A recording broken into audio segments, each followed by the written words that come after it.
at a certain time. Okay. Right. Hello, everyone. This is the Political Matrix and a very special Political Matrix. Tonight we have one of the good friends, colleagues, sisters of the show, Sebs Solomon, joining us. How are we doing tonight, Seb? Pretty good. What a sweet introduction. Thank you for having me. Well, we love you over here. We consider you your family to us. So Likewise, um, honestly. I definitely I read some of I read through your article as much as I could, as fast as I could. Um, Talking about the Cures Act, and Yeah. I The Cures also 2.0. yes, Mm-hmm. and I also went in and I was watching your you and Ali's video. Excuse me, with Franco. Yeah. So very entertaining. Yeah. Um, I guess Frightening, entertaining. frightening. Well, I mean, I don't know if you guys. I don't know if you saw. Me and Chris. We were on Franco. I did. The week before, or maybe a couple of days before. With ShadowBanned, And we right? were talking about the metaverse also. Mm-hmm.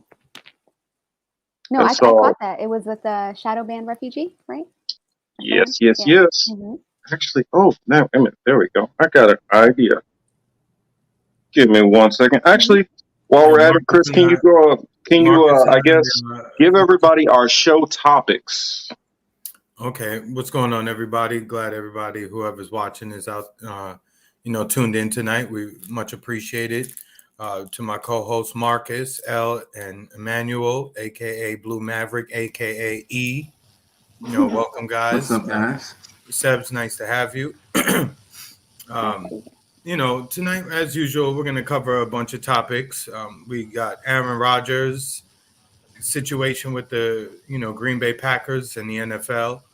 We're definitely going to get into the TravisScott incident. Unfortunately, there seemed to be a bunch of kids out of control, and it ended up it resulted in the deaths of some people and hospital visits for others. In addition to TravisScott, we'll be getting into that Kanye interview. Of course, we got Elle here. She's going to get into the OSHA stuff, the vaccinations, and what it means, what these vaccine mandates mean, and what's coming for the future, and what we hope doesn't pass, and what will most likely pass. I know Elle's going to talk. Sebs. I know she's going to get into all things metaverse and transhumanist. All that fun stuff that we tend to cover on this program. So again, thanks everybody for coming through. Much appreciated. So I guess we'll just start here. How's everybody's week? Elle, what's going on with you? How you feeling? I'm okay. Woman of many words. I'm saving my words. I'm making them count more if I save them for later. Yeah, for those who don't know, I was gonna say for those who don't know, Elle is a little under the weather, so bear with her. She's being a trooper and muscling through this show tonight. Oh. My immunity lasted 21 almost months, so yay COVID. I know, right? It's so funny. I mean, like people get a cold every year or whatever, but now it's like, oh, she's sick. She's feeling sick, or like he's feeling sick. It's like, yeah, dude, it's fucking normal. Like, what do you mean? I have a cold. Yes, like it's from my roommate. Yeah. Shout out to my roommate. It happens. If he watches. Well, I noticed like people want to quarantine me because I have seasonal allergies, and so I got to run out of the room and sneeze. And they're like, does he have COVID? And it's like, calm down, people. Like, bro, calm down. Like it's Sneezes not that are serious. crimes now. Mm-hmm. It's bad. You'll be at the office and you have to sneeze, and then they have you so programmed into you actually consider sneezing into that stupid ass mask, right? But I mean, I do, but there's a lot of people you could see who do it, so it just doesn't make any sense. Mm-hmm. No, it's How's good. how's the Blue Maverick doing down there? I haven't talked to my brother. How we doing, man? You know the Braves won the World Series, right? So the Jordan, Oh whole Jordan, Jordan, yeah. let us know. We the ATL. whole town has Brave fever. So that's pretty much what's going on right So now. Jammed up the whole town oh Lord. since it started. So that's pretty much the big thing that's happening right now. I didn't even uh I heard some instances about the metaverse. But the Aaron Rodgers no, and the Aaron Rodgers thing, but the that Travis Scott stuff Oh, and that was pretty. Travis Scott's probably going to come up twice, believe it or not, because we have the Travis Scott Wow. incident. And then, as long as I can keep Sebs with me, I know Chris will have to bail at a certain time. I know Elle, she'll have to bail at a certain time. But if I still have Aly on a little bit later, He we're going to said really she'll be dive here in like into it. 20 minutes, not even 15 minutes. She said she'll be here. Cool, cool, cool. Oh, Okay, then cool. That would be great. me, Aly, Elle, and E, we can really dive into it. Um, I guess also, since we're talking a little bit of sports, you know, Mm. our teams, football, a certain team, what was the name? A New York team, the New York Little Men, the New York Dwarves, New York got Comets. beat up by my Chiefs. Well, they didn't really get beat up, but we won. uh, So I had to, rub that in a little bit on Chris, since Chris is a Giants fan and I'm a Chiefs fan, and so our teams had to match up. And then, with this whole Aaron Rodgers thing, Mm. my team plays Green Bay this week. lucky son of So, a bitch. and then, oh, I forgot. And to add on to that, we play the Raiders the week after that, and they just lost one of their star players, Henry Rupp, the third. So I don't know if you guys have know about that Yeah, story. that's a I'll sad story. Yeah, I mean, Hmm. I guess I'll just I guess we'll just talk about it briefly. But I figure we'll go ahead and get to the ETS, and I guess L, I have to kind of explain to some people who don't know, excuse me, exactly what ETS means and what we're talking about with that, because I want to be able to get L's story out there, her story's out there as quick as possible, so she doesn't have to hang on, too terribly long. So, L, would you like to get us started? Yeah, so the ETS, and excuse me if I sound weird, is the Emergency Temporary Standard from OSHA operation. What are they called? I can't remember. I have to Occupational, like, hazard occupational something. Yeah. that was stupid. Occupational health. Wait, safety and health. Occupational Safety and Health Administration. There I you got go. Yeah. So the That. damn it. Occupational health. Damn it. Occupational Safety and Health Act. Damn it. OSHA Act. OSH Act. Whatever the hell they call it. OSH Act. Whatever. OSHA. Is what they're using. No, that's what they're using as the law. Not even a law, but like the rule, as they say in the material, to implement the mandatory vaccination in employment in companies with over 100 employees. That took a long time, but I got to it. And that's part of the Emergency Temporary Standard, which is part of that act, the OSH Act, OSH Act. L, I think it's of 1970. I have a quick question. I was wondering, is that for companies with 100 employees on the books overall, or does that break down into companies where maybe they have multiple locations, but maybe at one site they have 50 employees, another site they have 10 It's employees overall, it's like overall? however many overall, like in state to state or whatever, if it's like a franchise situation or whatever, or the CEOs count, like all of this stuff counts, like the staff behind the company, like who work at the different companies. So anyway, it's a long document that I put in the chat the private chat for the chat, so you guys can read it at your leisure and break your neck reading all of this nonsense. But basically, it's trying to justify throughout the entire document. It's 490 pages. But that's mostly because there's a lot of references to CDC shit and like FDA shit, like all these authoritative sources that have all these studies that are done so that they can, justify that there's a grave danger of COVID-19 for these employees and these unvaccinated employees, as they say in the thing. So they want to implement a rule. But they can do an alternative thing. If they want to do the testing, that's fine. You can do the COVID testing. You're going to have to pay for it if you get it. That's what it says in there. The employer's not permitted to pay for the tests. That's out of the pocket of the employee who refuses to get vaccinated. That's the kind of language that's in this ETS.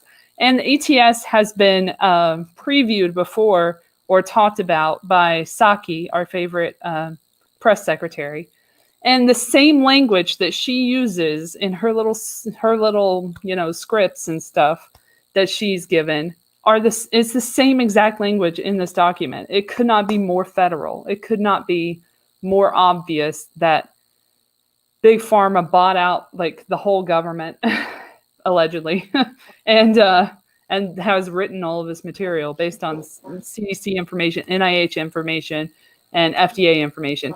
And they specify that this is that you have to get the vaccine that is FDA approved or authorized under the EUA, which is interesting because now they're saying, we have an emergency because it's emergency temporary standard. Plus temporary is supposed to be like 6 months. So then they have 6 months until they can decide what they're going to do after that. What kind of standard they're going to have then. And they had like a general duty standard that they were using throughout the pandemic from like March 2020 to whatever. And they were like given all of this, all of these letters, asking from like congressional people, like, hey, you should do the ETS, blah, blah, blah. So they were thinking about this all before. But they were like, but we never really had a reason to do it. But now we have a reason to do it because about Delta variant and all this stuff and blah, blah, blah. But like the main points I wanted to get to, I wish we could look at it on the screen, but should I share it? Or do you want to put it up on the screen? You're muted. Oh, that's it. Chris. It's Chris. Ella, I'm about to put it up right now. Okay, cool. Because it feels weird talking about something and you guys aren't seeing what I'm talking about. I know what you mean. Very conspiracy. Correct. I was Not ShadowBanned was conspiracy going theory. through some of it yesterday on Discord. It was very frightening. It does have summaries in it. Like it repeats multiple things, like, that are really eye-opening. Like, again, you have to pay for the tests and you have to get a certain kind and you can't get this kind. And it's just, there's nothing in there. I looked all the way through it and I called the office and talked to a lovely woman named Fatima on the phone, who was the representative. Make a phone call, y'all. Good. I'm glad you did. I'm glad. Exactly. Good. Yeah. And she said to email, that's the best way. And then she said to contact your congressman.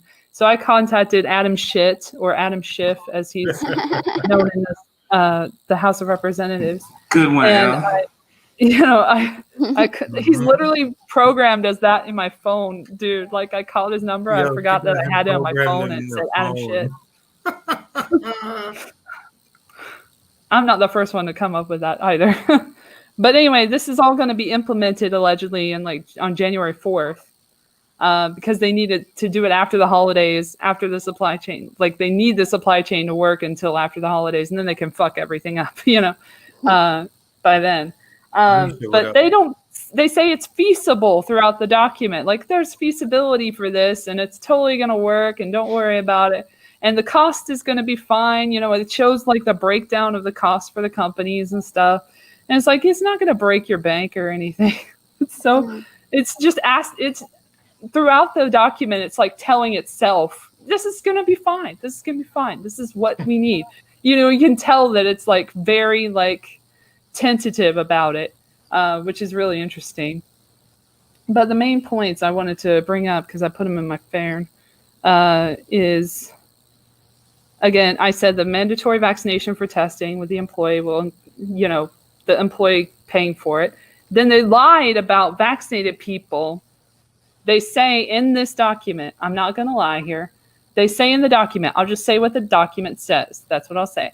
The document says that vaccinated people cannot spread COVID-19 as much as the unvaccinated people. So we have to protect the unvaccinated workers, because they're at more risk.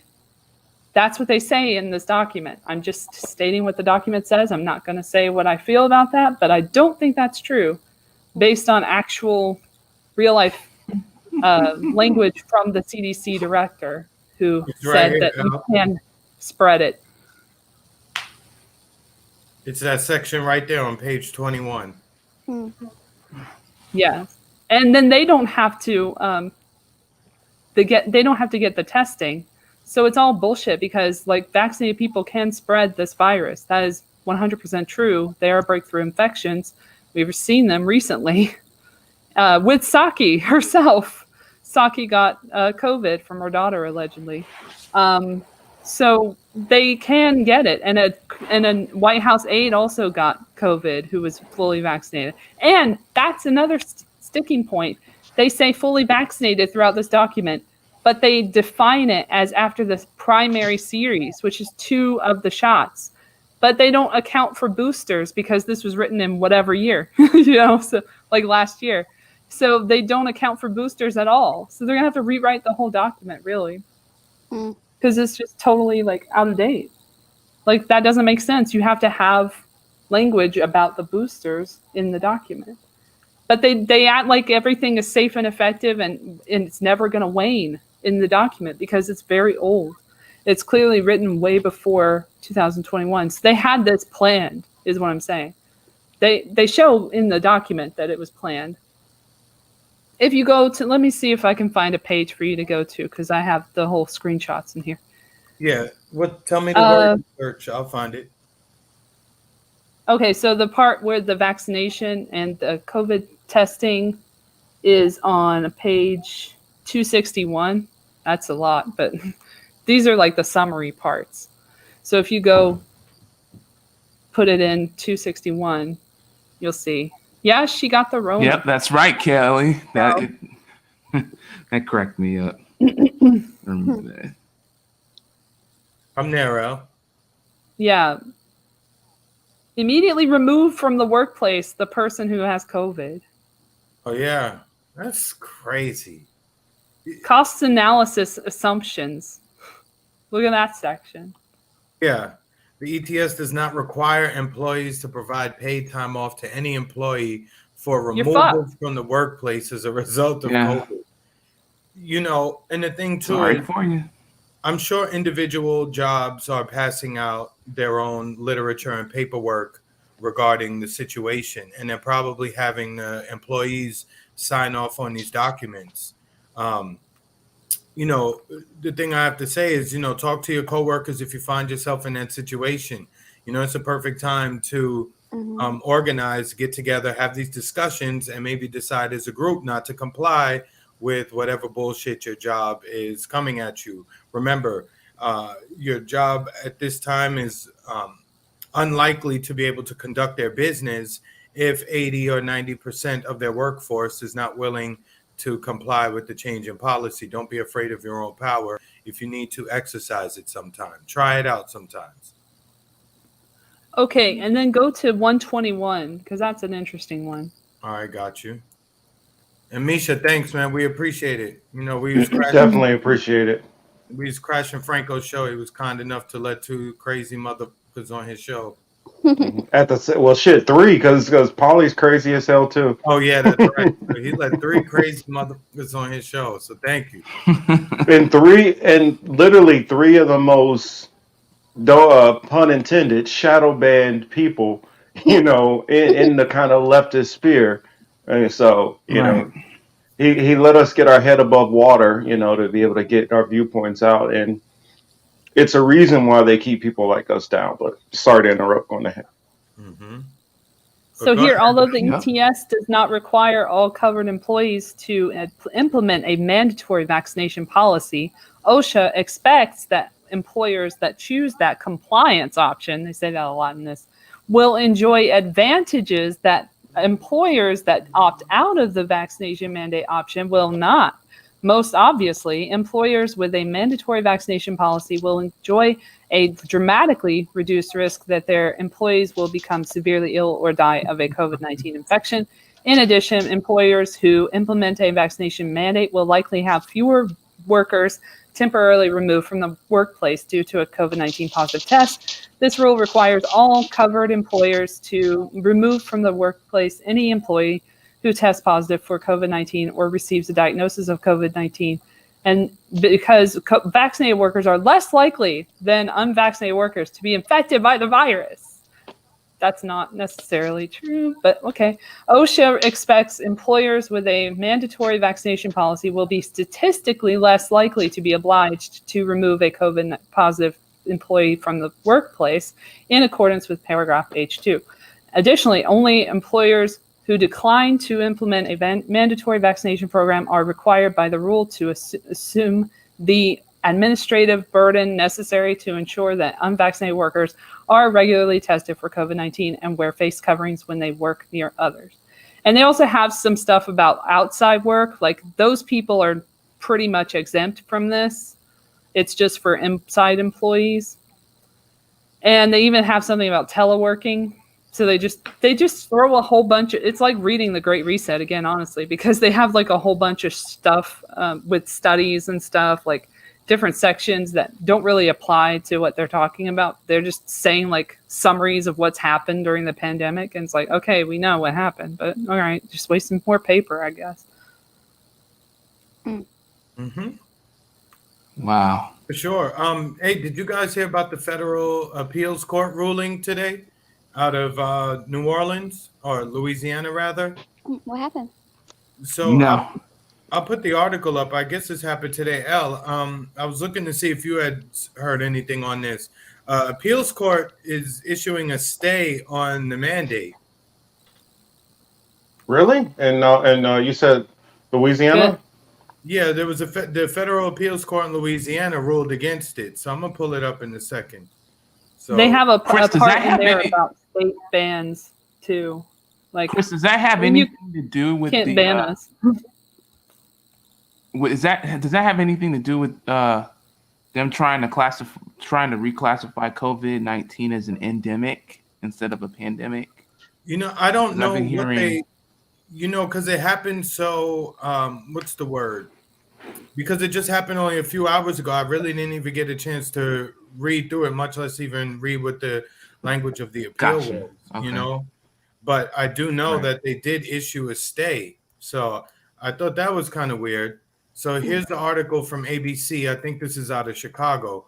Let me blow it up. But it just says a federal appeals court on Saturday temporarily halted the Biden administration's vaccine requirement for businesses with 100 or more workers. The Fifth U.S. Circuit Court of Appeals granted an emergency stay of the requirement by OSHA and that those workers be vaccinated by January 4th of face requirements and weekly tests, etc. So right now, I guess there's still a few months people have, but right now there's a stay on that implementation of the new OSHA policy. But I have a feeling that, I don't know if you guys, in connection with this, 27 states, as you can see in the article, 27 states filed lawsuits challenging this rule. Yeah. It looks and sounds good on the surface, right? It looks like, hey, people are fighting back at least. But if the courts are cooked and the judges are corrupt, the only thing that's going to happen is these challenges are going to go to court and it's going to end up setting precedent. Then we're really going to be fucked. Mm-hmm. Yeah. And Trump packed the courts, so Wow. Correct. That's the point, I think. you know. So And I that's don't know. one thing. People still have that hopium left out for him, but let's be, he's an actor, so he did what he was supposed which- to. And, Mhm. Which I think honestly, if it does get into the court system, there might be Some ability. I lean a little bit pessimistic because Mhm. I think somebody said the other day we have like a geriocracy or something like that. I'm sorry, I don't know if I'm using the word correctly, but basically we have a government full of a bunch of old people. The older people are the most vulnerable to it. So them having more fear towards it might overweigh their normal, typical, I guess, conservative streak, which most of the the legal system has. I mean, on the judicial side. Mhm. So I imagine like, but I mean, there is that little hope that if it did get to the Supreme Court, unfortunately, the right wingers might be the ones who might save us this time around. I I doubt it. forgot to say I something. think they're like completely in at the end of the day. Like I don't even think it's like the right wingers are going to save anybody. I think that No, they're just I think it's another just going to be a opposition. ruse, and they're Yeah. going to set a precedent because at the end of the day, those courts do not side with the people for the most part. Yeah. They side with business, Correct. and Well, I'm not trying to be Mhm. pessimistic. That's I just correct. No, you're I just being hate all of them. realistic. No, Right. I'm just saying Realistic more that than anything. that normally the court system tends to be political, Yeah. and they tend to side with one side or the other. And right now, the pro-vaccination side is, let's be honest, it is straight Democratic. It is the Democratic side pushing their will, and it's kind of come to a culture war kind of thing. I literally watched something earlier. Bill Maher is actually even starting to question the booster and Wow. like, why do I need to take the damn booster? And so I They're all think the good. tide is starting to turn a little bit. And I know right wingers tend to side towards business. And I guarantee you there's a lot of big business out there who are or don't want this Mhm. and are going to, be trying to push against that. So, maybe, They'll trade. Yeah. I know I shouldn't. I know I shouldn't joke because this is serious, but they'll trade vaccine mandates for to kill critical race theory, right? that Mhm. Yeah. exactly. Yep. I had forgotten to say something there. I had lost my train of thought. Let me Oh, I'm just sorry, say, Al. Go ahead. no, before. When I was talking about the phone call, I kind of got off track. But what I was looking for in the document and never found was anything about liability regarding Oh, that shit's already adverse gone. That's all. reactions. That's all gone. You might as well not even bring that up. That's all. I No, mean, but I seriously I question OSHA because OSHA has a rule that not a rule, but they don't have it so that you can report. You don't have to report an adverse reaction from a vaccine until May 2022. I have that document too if y'all want to see it. But, that's a little bit weird that they came out with this after that, after changing their protocol to have it like May 2022. So they don't want to know, just don't tell me. Don't have employers give us that information, but give us all their vaccination status. Everybody's vaccination status yeah, has to be but on record. but but even if you did report it to OSHA, the way they have it set up, it's either you have to do it basically to keep your job. So it's on the corporation, and so what you would end up doing is having to sue your employer because you can't push it, you can't put it against OSHA, you can't go after the pharmaceutical industry. So, and I mean, I guess you could try suing the government. So your options are sue the government or sue your job. Who has the money to sue their job? You know what I'm saying? It's like that's the That's my thing. point. Yeah, it's So like you which kind of are fucked. yeah, it's like who has the money to challenge this shit? Like for real, you know what I mean? And really, nobody is liable, and that's absolutely insane. And nobody talks about Yeah. it. Nobody really cares. Like these stupid dumbasses from TYT talking about these anti-vaxxers and shit. They don't even think about who is liable. They don't care. They don't care about big pharma. All of a sudden, big pharma is their daddy. They love big pharma. Hmm. Hilarious. I know it TYT. is.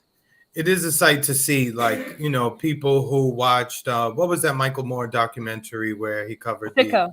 yeah, so they all watched Sicko 10, 12 years ago and was like, wow, this is really bad and people have to choose, wedding their ring fingers over their index finger, et cetera, et cetera.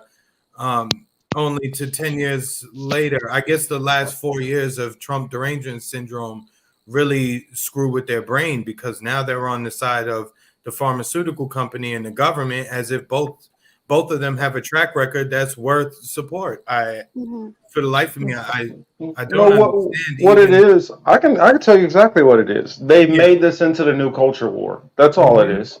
Well, yeah, that was in the making. Once Republicans were mostly against mask mandates or whatever, Democrats, to spite them, automatically start pushing that, and then the corporate media. We already know that they're bifurcated; they're on one side or the other, and so they just have pushed this narrative, and people, majority of the people are not free thinkers. Period. They're not going to say, "Let me go out there and go double check this." They're just going to buy like one of the people I work with who considers himself one of the most. He's like, I'm so I listen to all the sides, and then when he talks about who he's listening to, it's CNN, MSNBC, maybe he listens to Atlantic. He might listen to some Fox News and maybe some Newsmax or something. That's not listening to all the sides. You haven't listened to anybody in independent media at all. He just listened. He only just named one side. Yeah, exactly. Right. People think like, oh, he said Fox, so that's the opposition. No, they all pushing the same bullshit. Yeah. But I guess since we're on the next topic, I guess we should probably roll into while we're still kind of talking Aaron. about COVID stuff. Let's go into the whole Aaron Rodgers thing. Well, I was gonna say one more thing about just like what you were just Sure, saying. go ahead. Just even with like the quote unquote, right wing or whatever, the other side, like the way that they will frame things, like, as far as like this is tyranny, like this is communist China and blah, blah, blah. So it's like there's a certain framing too, it's like, all the Christians need to get together, the patriots. And it's like, it's very like divisive sort of language. So it's like, either way, it's it's one of the. It's like, oh no, like China did this. We need to look into Wuhan. China needs to pay. So it's like not even it's saying like we're talking about their quote unquote civil liberties, but like in a very specific framing. So it's just. No, that's a good point, Sebs. Yeah. That's a really good point. And I want to put this disclaimer out there now that I thought about it, and that she reminded me bringing that part up. Just because I am a faith-based person does not mean I kick it with the evangelicals. It does not mean that I'm with them people and their like thinking or viewpoint. Exactly. They're like fake spirituality. You know what I'm saying? It's like patriotism is their spirituality, and it's like, give me a break, please. Like, well, they literally think like God has blessed America. And America is his like promised land or some bullshit, and it's like, no, if Christ was to come down right now, America is his like biggest like place that he would hate of everywhere else in the damn world. He would be like, no, of anywhere else, this is the abomination. This place right here, and all these Christians think, oh, well, Christ and he loves Jesus. No. Just wanted to say that. It's just it's just interesting the framing, like even with the quote unquote like resistance people. It's just very interesting the way that they frame it. And I feel like it's done on purpose, because then that's all you hear is like those two sides. And it's, of course, the truth is always somewhere in the middle. Well, somewhere in the middle. Yeah. Exactly. Well, the funny thing is both sides, when it really comes down to it, they're both fighting for the same thing. The patriotism of America. Yeah. America, this is our country. We have to fight for our country. And it's like, you're fighting for a country which you stole. And you never compensated any other people you stole it from. And you built your wealth off the backs of other people. But let's just ignore all that. I mean, we'll talk more about that when we get into like the with the Virginia governor's race and the CRT, because I definitely want to go into that whole VA race. But yeah, I guess we can get into the Aaron Rodgers situation. Chris, since you're our sports guru guy on here, let's let you open this up. You and Elle can tag team it. Well, earlier this week, Aaron Rodgers, for those not in the know, plays for the Green Bay Packers. He is the quarterback, right? He's probably one of the best quarterbacks in the NFL in history, definitely in the last 10 years or so. Maybe he doesn't have the the amount of jewelry that Brady has, but he's definitely skill-wise, definitely he's the upper echelon of quarterbacks in the league. So clearly when someone of his stature within that community is tagged for being positive for COVID, that's going to lead the media and all the idiots to ask the number one question. Well, is he vaccinated? So, of course, they're going back to an interview he had months ago where they said, are you vaccinated? He just simply said, yes, I'm immunized, right? So he danced around. Yeah, I kind of like that. I kind of like right. I like that phrase. I like that phrasing. Correct. I'm So, sorry. yeah, so he said he was immunized. Now, all of a sudden, he tested positive for COVID. Miraculously, a lot of these celebrities, they test positive for COVID and they never really seem to be sick because we see them on television and they never seem to be on the verge of death, right? Or on the verge of going to the hospital. But that's another argument. Anyway, so the headache around this now is that, one, he lied, he wasn't following the protocols, et cetera, et cetera. But that should really get people thinking. So you had an unvaccinated person around all of these players who were vaccinated. So why aren't more of them sick if Mr. Rodgers was spreading COVID in the way that they would have us believe? You would think more of his teammates would be sick, but we're not seeing that. Yeah, and I'm wondering why we're not seeing a bunch of athletes, professional football players, who are just dying of COVID. I mean, that's my thing, which I want to ask everybody. You can make the argument, okay, well maybe it's happening and you just don't see it in the regular population. But pro athletes, they're high profile.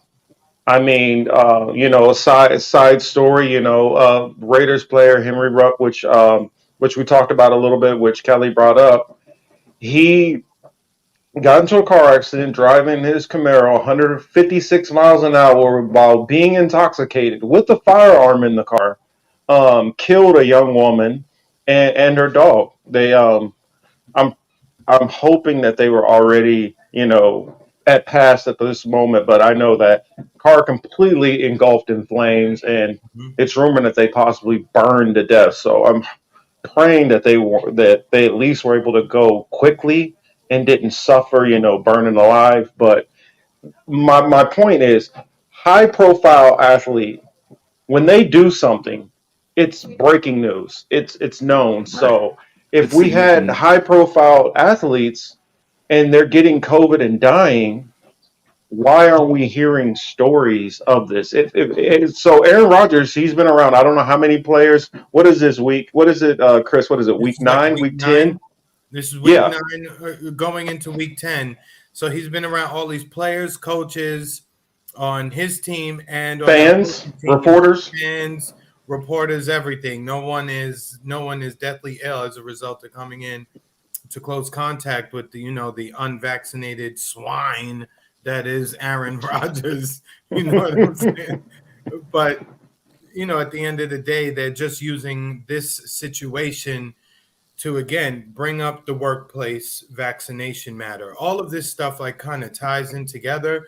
So I don't want it to look like we're only focusing on the Aaron Rodgers story. I just want to use this story to illustrate they're going to use this in jobs big and small, high profile, low profile, whatever.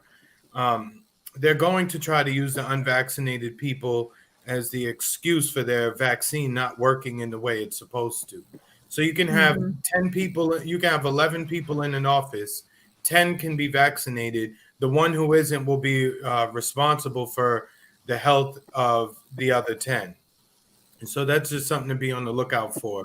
And this will be another tool to bring up the mandating of vaccinations in the workplace. So, these things as they happen, we always have to keep in mind there's multiple reasons why they pop up to the top of the list and not in the cases they do. So in this particular one where we are, look at the OSHA stuff we opened with. They're talking about a mandate for jobs that have 100 or more people. You know, it's all the same shit being tied in together. You just got to be kind of sharp to see through it. It's all Yeah, L. connected. Yeah, sure, L. I like to hear your take because L put this comment here. Yeah, Aaron is a smart fellow, judging by the interview. What did you see in the interview? Because I know he did the interview on, I don't know what name of the show was. I only caught a Pat clip of it, something. but I yeah, you already can forgot. go on ahead. I want to I'll read get Kelly's the comment clip. first before you say it. It says, Aaron has been looking a little too skinny to me lately, but that could be the fallout from dating Danica Patrick. Wow. Kelly, don't hate, man. You know that dude's a man. Don't hate, Kelly. I had no idea they were dating. I'm wondering about the hippie used to date. hairstyle. That's bothering me too much. They used to I date. didn't know that. I shared it with you, Chris, so you can put in the chat I got the you. interview. Mm-hmm. It was 47 minutes and 25 seconds. I watched all of it. And then I gave it a like because I was so impressed with him. Sorry, guys. That was the ads that come up. Okay. Oh, speaking of This videos, year brought to you by Pfizer. Oh, speaking of videos, we got to play that Trump video too, from where he's talking about Israel should own Congress. That shit is great. I've only seen his vaccine interviews recently. Oh my god. Yeah, he really said that. Oh my god.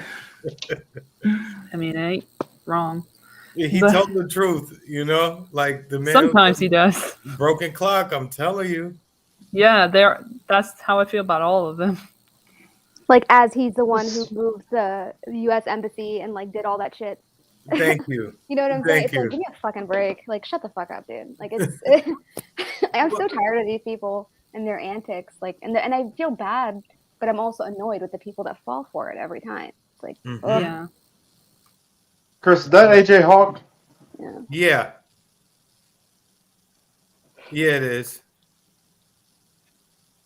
So, L, where in the interview should we go to, L? About 18 minutes in is really where it gets really interesting. Okay, so let's go 18. Pretty much all of it is amazing. Yeah, no, it really is because he really sounded, right there. Real quick before I turn the sound on, he really sounded like the average person. He wasn't trying to make a political point, even though he did make a political point. The thing about it is he didn't go one side or the other.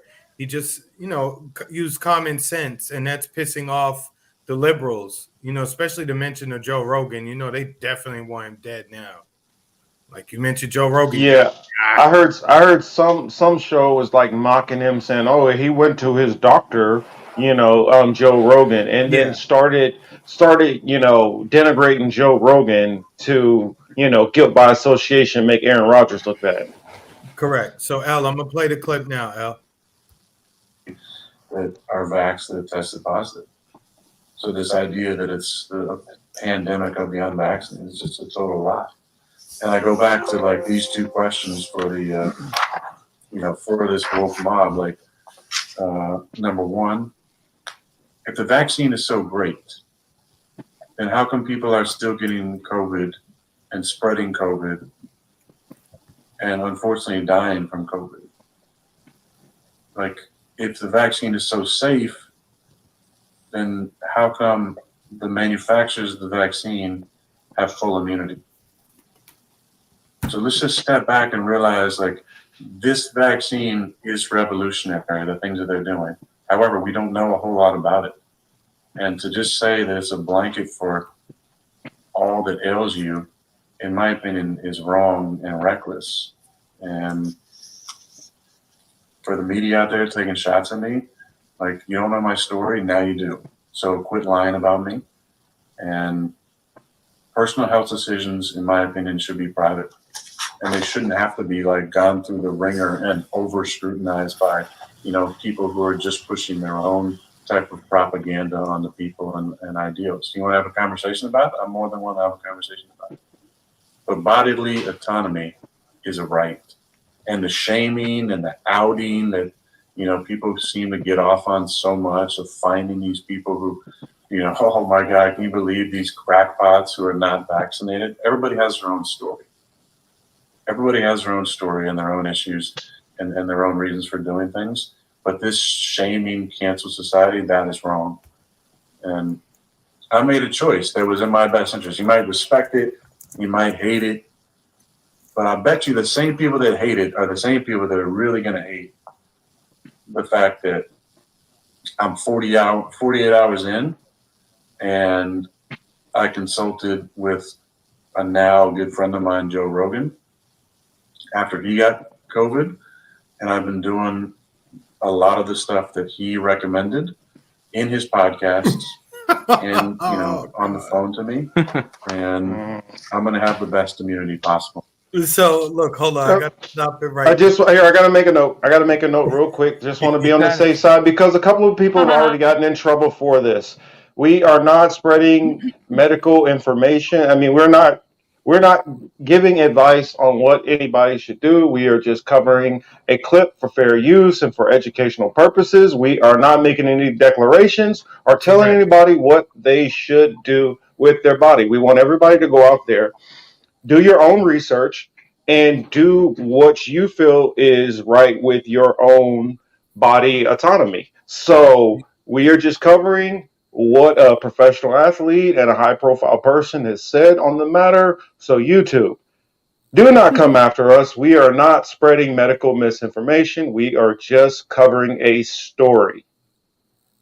Believe in the CDC. Correct. Listen to your doctor, especially if they're tied to Johns Hopkins and Bill Gates and stop. Y'all are gonna get us in trouble. Y'all do realize we have one more strike. I know, Mark. Y'all do realize we have one more strike. No, I know. He's trying. Bill Gates is a doctor. Just listen to your doctors, people. That's it. They are the professionals. We're not. So again, to second what Marcus just said, we're not offering you any medical advice. Listen to your doctor. Pay attention to what the CDC says. That's it. Unlike the media. Correct. Just listen to your doctors. That's about it. But I'm gonna finish playing a little bit of this.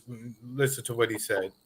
Now, based on the 2.5 million person study from Israel, that people who get COVID and recover have the most robust immunity. And I'm thankful for people like Joe stepping up and using their voice. I'm thankful for my medical squad. And I'm thankful for all the love and support I've gotten. But I've been taking monoclonal antibodies, ivermectin. All right, so we'll leave it right. Yeah, stop. Whoa. Why didn't you cut it before that? Why didn't you cut it before that? You realize, Franco literally had a video where all it did was cover that. Yeah, it's literally on this website. Let's not. Doesn't matter. Gosh, and they went after almighty. Yeah. Yes, he had it private. Damn. And they literally went on there. They took it off of that and then banned him not banned him, but gave him a strike for it. We have one more strike. We don't have to show every little bit. Our audience is smart enough to figure out. I did not say when to stop it. But anyway, so we can see so we can see the reaction, what it's going to be from the usual talking heads, right? It's not going to be a surprise. He's a dumb jock. He has no brain, and that's that. So make of it what you will. You'll have your own opinion about it, but just know you'll know everything one side is going to say about this. Do we go into Ye at all, or no? Not because he has a good point. I don't even know if I had him in the title to talk about. Nah, we didn't even put Kanye in the title. Because we mentioned TravisScott. Yeah. Yes. There we go, Kelly. So maybe we should move on to TravisScott. Y'all are trying to give me a fucking That's good. Didn't he have a baby with? Yo, Mark is having a conniption over there. He is. straight up having. Well, the thing about it is, Having if it was some way I know I could download these episodes and all that, you got to realize this is what like 70 episodes at least on here. Mm-hmm. Just delete it instantly. Gone. That's what's going to happen. Delete everything. They don't care. Yeah, really They do. want you to. They're like they want you to keep trying it, and they're like, yeah. Well, that's do why what you they're want. like, yes, they're like, come on, Elle, just keep They're fighting. doing them. it Just- about climate change now too. But Misinformation about climate the thing about it is, a lot of our audience knows this information and knows where to look it up. We don't have to play with fire to get out information that we all know. Mm-hmm. Let it Yeah, be we known know. that I did not play any clip on this show and did not decide to play any clip. Hey, Aly. Hi. Hello. Hi, Aly. Hello. We got Welcome. How are full you? house. Yes, we can hear you, Aly. Yeah. Good. My What's mic's going on. on? This is- Marcus is just Aly. having a heart attack. Welcome. Why? Yes. Why? They're trying to It's kill having me, a Aly. fit. They're trying to kill me. I'm What are not they trying to doing kill you? anything. It's Elle and Chris. If I have a heart I attack didn't do anything. in my sleep, it's these two. I did nothing. I take no responsibility. I swear, if I had that blood pressure cuff on, my stuff is No. and I see my brother Thomas is in the house. Hey, Thomas. Hey, See what they're doing to me, Thomas? What are they I doing? mean, I guess they feel like, well, I'm old enough. I should have some gray, and so Chris is trying to make me catch up. Look, I'm the bad one. I'll take Yeah, I'll take that's how you know. responsibility for it. Oh yeah, I let's. just talked about when they ETS, come- Alex. When they come for the show, you could get rid of me, and then I'll just pop back up with a mask and some glasses on. They won't do that. Yeah, gonna just get make you- sure you wear a mask. Yeah, we're gonna get you the off color, the little goofy glasses with the nose, and get you that one. That's funny. But the Travis Scott thing, I mean, Oh. I've already watched people try to make it into all kind of stuff. Yeah. In fact, Uh-oh. I'm gonna go there real quick. I'm gonna go there real I quick. know where we go with Okay. this one. Okay. You know where I'm going, Chris. I know where you're going. For some of y'all that don't know, Oh shit. one of our, which I consider one of the friends of the show, he's been writing some articles lately. For a good while, a lot of his articles are very hard-hitting, very on point. Lately, Tedros, Finkramarium, you have lost your rabbit-ass mind. I don't know what the hell you are on. Yikes. I don't know what kind of, where you're going, where you're coming up with these theories. Wait, when did this happen? I Okay. know, I'm so confused. Have you seen the chat? I'm like, all right, I'm here for it.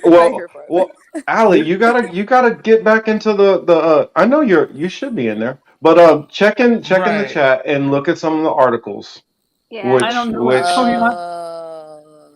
about those like articles, about- the recent about it one. one time. I didn't really take it seriously Okay. because I just thought he was trolling or whatever. And then I thought he was trolling Oh, too, yeah. but he's not trolling. He is serious as a fucking heart attack. He really believes like that had something to do with like being the chosen children of Israel, like being sealed in their head, and somehow like he made a biblical reference to a verse in Revelations, trying to correspond that to what happened at the Travis Scott concert. And I'm like, what the fuck what are you talking about? And then to add a little insult to injury, I asked him like, what are you talking about? How does this relate? And then he tried to come at me and say basically, I'm one of the people out there who live all piously by the holy book and are basically mixing up faith and all kinds of that first comment didn't even make any damn sense. It was like you're literally using the Bible yourself to make a point. All I'm asking you is how does this correlate to that? Then he gets offended by that and say, I don't have the discernment basically to understand what's going on right now and to understand the implications. And I'm like, do you forget this is what I do? This is what I live by, and you're trying to tell me I don't understand. Well, the thing is, he made that comment, right? He wrote the article, and I actually read the article because some of his most recent ones have just been kind of like, you know, no disrespect, but it's like he's on his Miss Cleo shit, right? Y'all remember Miss Cleo? Oh, of It's course. weird. I Oh do. Lord. Did you compare him to Miss Cleo? It's Twitter. Love know. it, Miss Cleo. And it's like I get it. Get Calm your me now. free readings. Calm me now. Call me now. Call me now. Calm Calm me down. Call me now. Coming on 1-800 Miss I Cleo. called once. I called once. Oh She boy, was a good But- ass I scam was artist. though. little. Yeah, she was. She was I liked great. it. Good I ass respect scam. the She was group. entertaining. look at Misha. He's egging it on, Oh Lord. Marcus Brady. egging it on. I be trying to be good. And see But- what y'all do. The thing about it is there I was a just shut bunch. up, so it was me. There was a bunch of kids, or I shouldn't say kids. There were a bunch of like teenagers and young adults who were rushing the gates at the Travis Scott show, and it led to a bunch of people getting into the venue, and they overcrowded the venue, and unfortunately, it led to a packed situation. People were getting trampled. Oh no. Oh no. People died. Mhm. There was Yeah, eight concert Yeah. crush. Eight people Yeah, died. concert crush. Eight Oh people no. died. 8? Yep. Oh my Yeah. god. Mm-hmm. Yeah, Yep. Oh, that's at awful. least. 8 people died, and several were hospitalized as a result. So, I mean, it was just. Oh, we got news. What happened, El? Jimmy, aloha, buddy. Jimmy, what's up? But What's up, Jimmy? at the end of the day, though, you know, they're trying to put this on, as Elle and I were talking about earlier. They're trying to put this on the shoulders of Travis Scott, but at the end of at the end of the time, like we saw them kids running, man. There was a bunch of stupid ass teenagers and like 22-year-olds rushing It to was try to be 50,000 people in the crowd, by the way. How could he see Correct. a few people in a sinkhole? And how could he know that somebody was fainting and was dying at that time? Like, it just, like, that's Yeah. not I think I his, put that on Travis on Scott. him. Yeah. Yeah. That's So I I said mean, he's at the private performing. chat, How is that on Chris. him? if you want to put it on anybody, you put it on the event organizers for not having the Right. proper amount of security to control should be the flow of people coming in, because that's And what the happened. Like security. a bunch of people just like rushed in there. Tedros Damn. literally called it a terrorist event. Oh. I'm like, Oh. what the fuck are you Okay, he's talking on about, that dude? Ariana Grande shit, I guess. Oh, how so? Like, what was his explanation? Huh. I'm curious as to, because he normally has like pretty good. Right. Exactly. I think I might not agree with it was everything, leaning. but- It was the tsunami and La Palma and Oh, La Ve- Palma. Yeah. Yeah, Varian says it right. volcano. This shit happens every Black Friday. I don't recall them blaming Walmart. Mhm. Right. No, Mm. Mhm. they don't close Walmart. They don't cancel Facts. Walmart. And Chris, you nobody seen and Walmart? nobody thinks it's the second coming of Christ when it happens either. I mean, I guess I got a man's statement entitled from to his Travis on opinion, Twitter there. but, Yeah, I'm Sorry. gonna pull it up. oh my it's god. different. It's so And bad. We while can you're do pulling that. that up, I guess I will pass this question around to the panel since Kelly asked. Said thoughts on the Rittenhouse or Arbery trials going on. What happened to the Theater. Marbury ones? I haven't heard about that one as Me much. neither, to be Nah. honest with you. No offense Okay, to the Chad Arbery Rittenhouse, trial. but- You mean the if you The- That would Arbery? probably he would probably have a more insight Atlanta on the guy. Arbery? Arbery. Yeah. Well, Yeah. supposedly it's a. Well, all I know about it is that it's just supposedly a joke, and supposedly like I think there's only like one black person on like the jury or something like that, and the rest of them are white people, and you know, but I mean, it's being depends featured on on the people, TV, but Yeah, yeah, it's just they're making it like that. people are already thinking he's not going to get any justice, so and it is what it is. I mean, they shot him in cold blood. Like, let's be serious about that. Yeah. And they kept Yeah, the they video did. for how many months? Like, and nobody even said anything. It's like the whole thing was just weird Yeah. from the beginning. It was very sad. Yeah. It was very sad. It's like That's it was yeah. really gross to see. And the thing is, it takes so long for this stuff to play itself out in court, right? I'm jogging in the street. Yeah. You're making a video of me. You're talking shit, and you end up shooting me. Yeah. Why does it need to be 6, 8, 10, 12 months later for something to pop off? Like, this is And very also- easy. We have everything we need. Either put them to death, lock them up, or let them go, and let's just get to it real quick. Well, yeah, I mean, like my thing was like, I just don't understand because the conversation kind of shifted to like, well, he had a criminal record and he was known for breaking into this and breaking into that. So it's like so a death sentence for him is okay. I don't understand. Yeah, Like I don't. So like you shoot him down. Like I don't. He was obviously Yeah. jogging like in a t-shirt and like sweats or shorts. Like I don't think he had anything on him. And it's just, I don't know, that was really ugly to see. Like that was, That's hardly the That outfit. was- That's hardly the outfit you wear when you're going to rob houses. You know what I'm saying? Like, they're like, well, he was Yeah. looking through the houses. It's like, and walking around. So who cares? Right? I don't know. I just, it's like, Just mean you shoot. why do you care about, like, why are you carrying that out? Like, And Right. people do that all the time. yeah, and people do that in construction sites and shit. People do that all the time. It's not that abnormal. It's true. I don't- It is. It's true. Look, as far as Thomas going on about the Rittenhouse thing, I don't even think he's even going to get that. I have. I mean, he will. I think he will, Yeah. but they're going to give it when it comes to sentencing. He's going to get a slap on the wrist. suspended. Right. Wait, he is. Well, I mean, is he I think 18? they'll give him something, but they're probably going to be like time served and do 2 more Right. months. Yeah. I mean, he's a kid Right. too, so it's like That's I feel. what I mean, I don't know. yeah. I Yeah. feel bad for everybody. Well, was Why a was he kid. there? Yeah, I don't even know why he was there. It's like, it doesn't make Yeah. sense. That's Like the- that whole Well, story. because I think he's 18 now. Oh, okay. Oh, now he's 18, Well- but he was 7. I don't. Does it make But it sense happened when he that- was 17. Yeah, so he did it when he was. I mean, like, Well, I don't know, allegedly, it's he kind of. his dad worked Okay. there or something. Like he was in town for that reason, Oh, or okay, maybe that's he what worked I'm there. I can't remember if he worked there or his dad worked there, but somebody worked. He was there. He did mingling have with the friends cops up there or when he had his gun, something. and he was like giving them drinks, or they were giving him a drink, like Gatorade. or Yeah, because it's No, like from I guess what he I- puts himself- yeah, like Yeah, from don't what know, I heard, just he like- didn't. He Mhm. just decided. He just decided to go up there and defend whatever. He just Well, decided to go yeah. and do it. Because I remember I was telling Sebs this like not even a week ago. Which is Hmm. Kenosha is really not that far from Chicago, and so I was Mhm. just like seeing what the hell was going on during that time anyway. I was like, I want to see for myself because all this shit was just weird. And I Mhm. remember like there were like I saw it on stream and like I saw them in Chicago and they're like busloads of protesters that like went to Kenosha. So you got to think in like the culture war sense, like they like all these people were like they're coming to attack our cities, and like I could see how some kid like him would end up there, even though it's fucking weird that his mom from there. That is really sus to me, the whole thing. But let's I mean, the whole thing was just sad. I don't know I'm sure he'll get some kind of punishment, but it's like again, here we are. It's such a public, Mhm. spectacle. So Yeah. I'm sure that judge.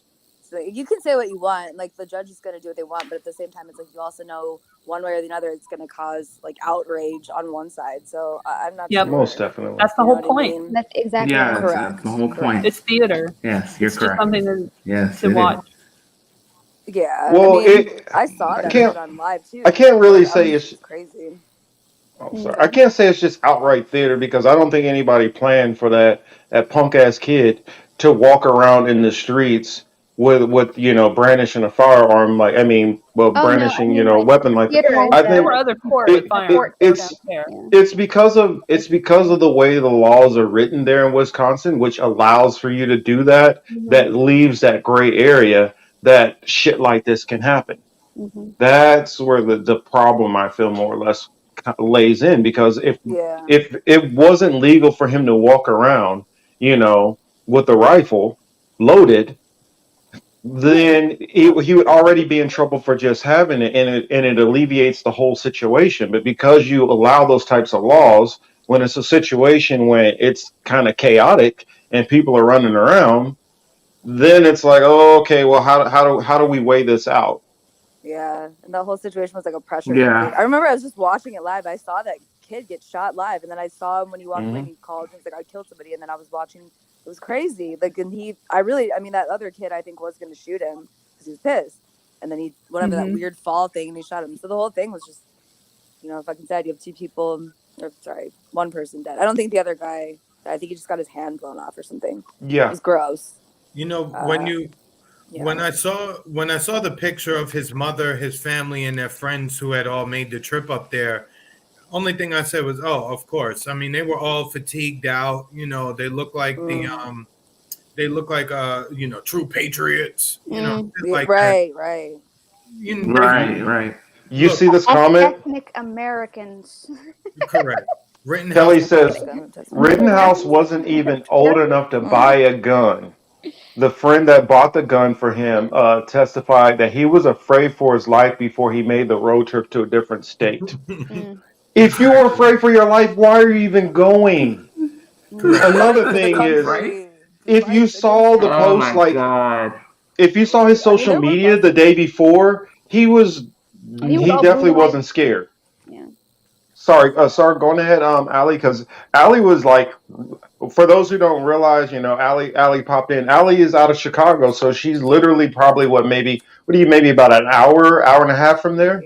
Yeah, it's like an hour away. It's close. Yeah, that's what I'm saying. It's really close. Because I was I was in Waukegan when I was in boot camp, and so I used to go down to Chicago all the time. Yes, that's right. Yeah, I just remember, like I said, it was like that weekend or whatever it was. It was like it had finally gotten like quiet here, and it was just crazy to see here, like literally just these protesters eating off buses. Nobody knows. We're like, where are you coming from? They're not. There were obviously protesters from Chicago, and I've gone off about this several times how I feel about them, because a lot of younger kids ended up in the criminal justice system because they were following the lead of these, you know, protesters that are just traveling. And not to say I'm against, you know what I mean? I don't need to do this spiel. Well, maybe I should for viewers. I'm not against protesting, et cetera, but it's just like at the same time, where the hell are you all coming from? Secret right winger. That's Here to me. infiltrate. Yeah, Sorry. that's what I'm here for.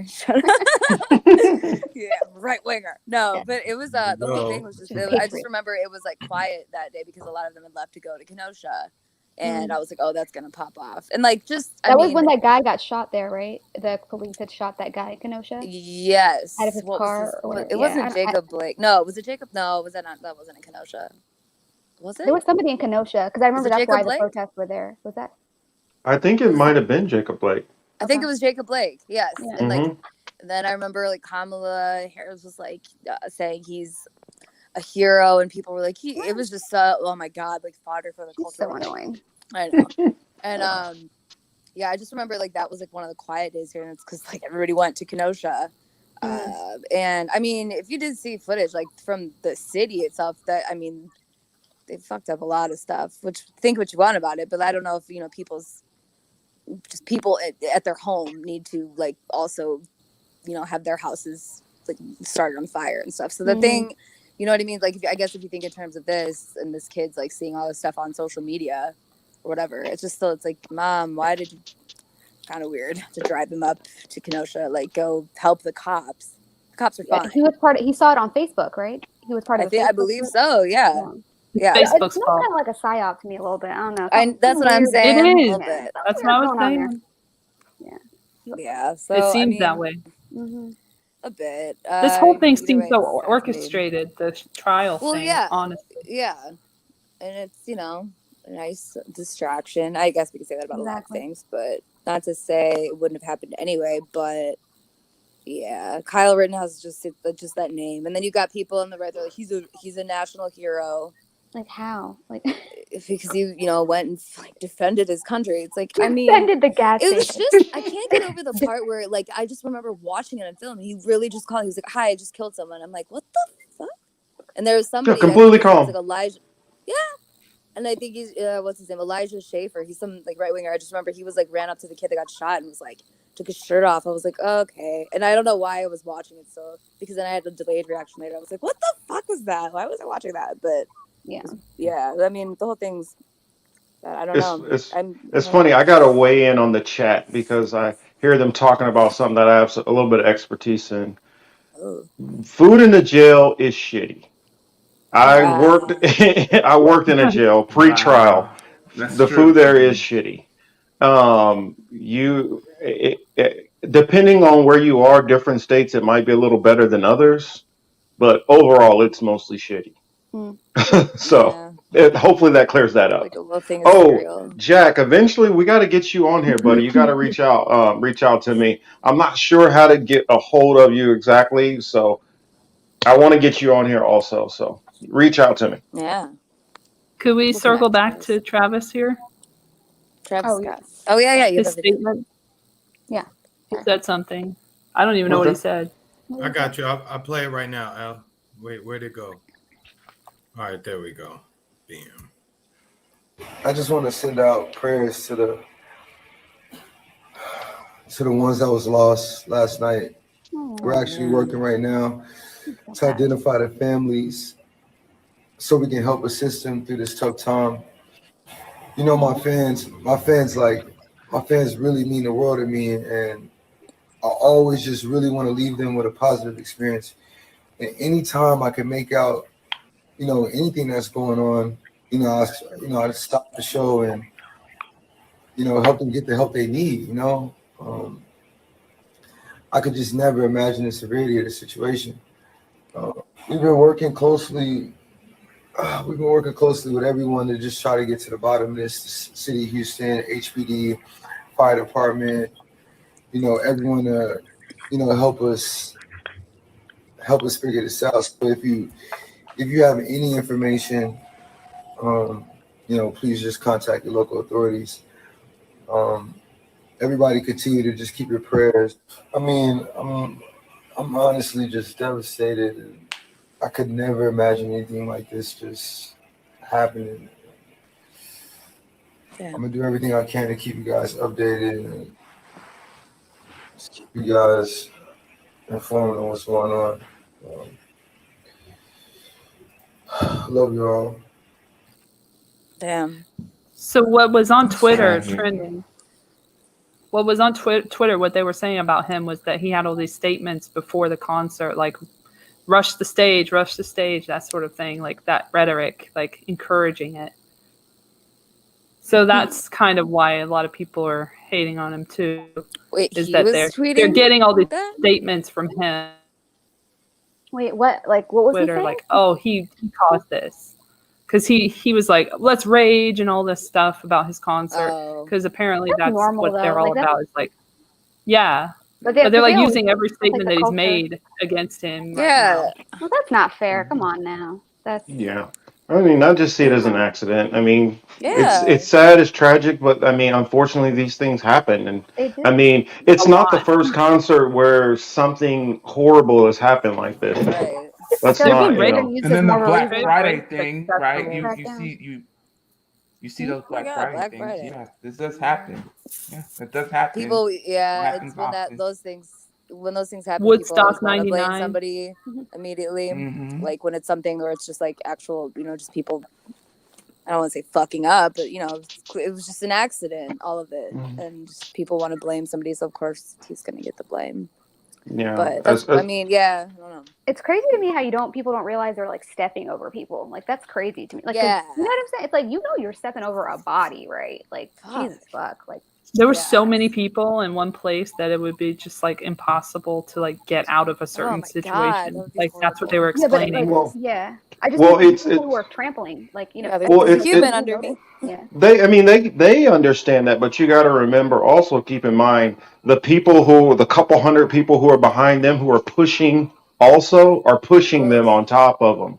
Oh my And God. so it's kind of the same thing that happens at those Black Friday things where Mhm. it's all those people pushing against you and you can't stop yourself from stepping on a person now. That literally happened not that long ago. And what was it? That just happened in Israel also, Mhm. where I can't remember what it is. It's some kind of major prayer, and it turned in because of the way the hill, I believe, is, Mhm. and how many people they're all pushing against each other, and then people started getting trampled. I mean, it's sad and it's tragic. I mean, I don't see how you could put that on Travis Scott. If anything, that's one of those situations where I say it goes all the way back to the authorities, the people who set it up. If you have the proper, I mean, for instance, you should understand the layout. You should understand, okay, well, if this happens, here's our contingency plan. We need to put security in these areas. We need to do this. We need to cut the music. We need to And Right. those things were not done. You can't put that. I don't feel that's fair to put that on the performer Where to was to it? Yeah, what police the hell all is he that supposed to do? stuff. You know. Right. Where was He's the concert? performing. It's in Yeah. California or no, not Cal. Where was? No, it was in what was it, Texas? Mm, Okay. I think it was in Houston. okay. Hmm. It was in Yeah, that's Houston. not. Yeah. Okay. Yeah. I I was mean, like, they I was wouldn't. like, what state is having gatherings like this? Like, That's what. Right. Right. Oh, definitely a red Exactly. state. I was like, oh, okay, Yeah. But Florida. they're Yeah. gonna When Right. you said Texas, I was like, It was a red they're state, using of that course. too. They're using that against them as well. Like, oh, the restrictions. This is because of the lack of This is COVID COVID. restrictions. okay, of course. They're gonna we bring gotta it back to that. COVID. It always No. all Yeah. goes back to COVID. Always. I agree, V. Oh, I'm I so tired agree. of COVID. Me too. I'm like, So I'm out. I'm out. It never ends. I gotta admit, I'm honest. I mean, audience, sorry, I am so COVID fatigued. Mhm. me too. I mean, I'm like, I. ugh.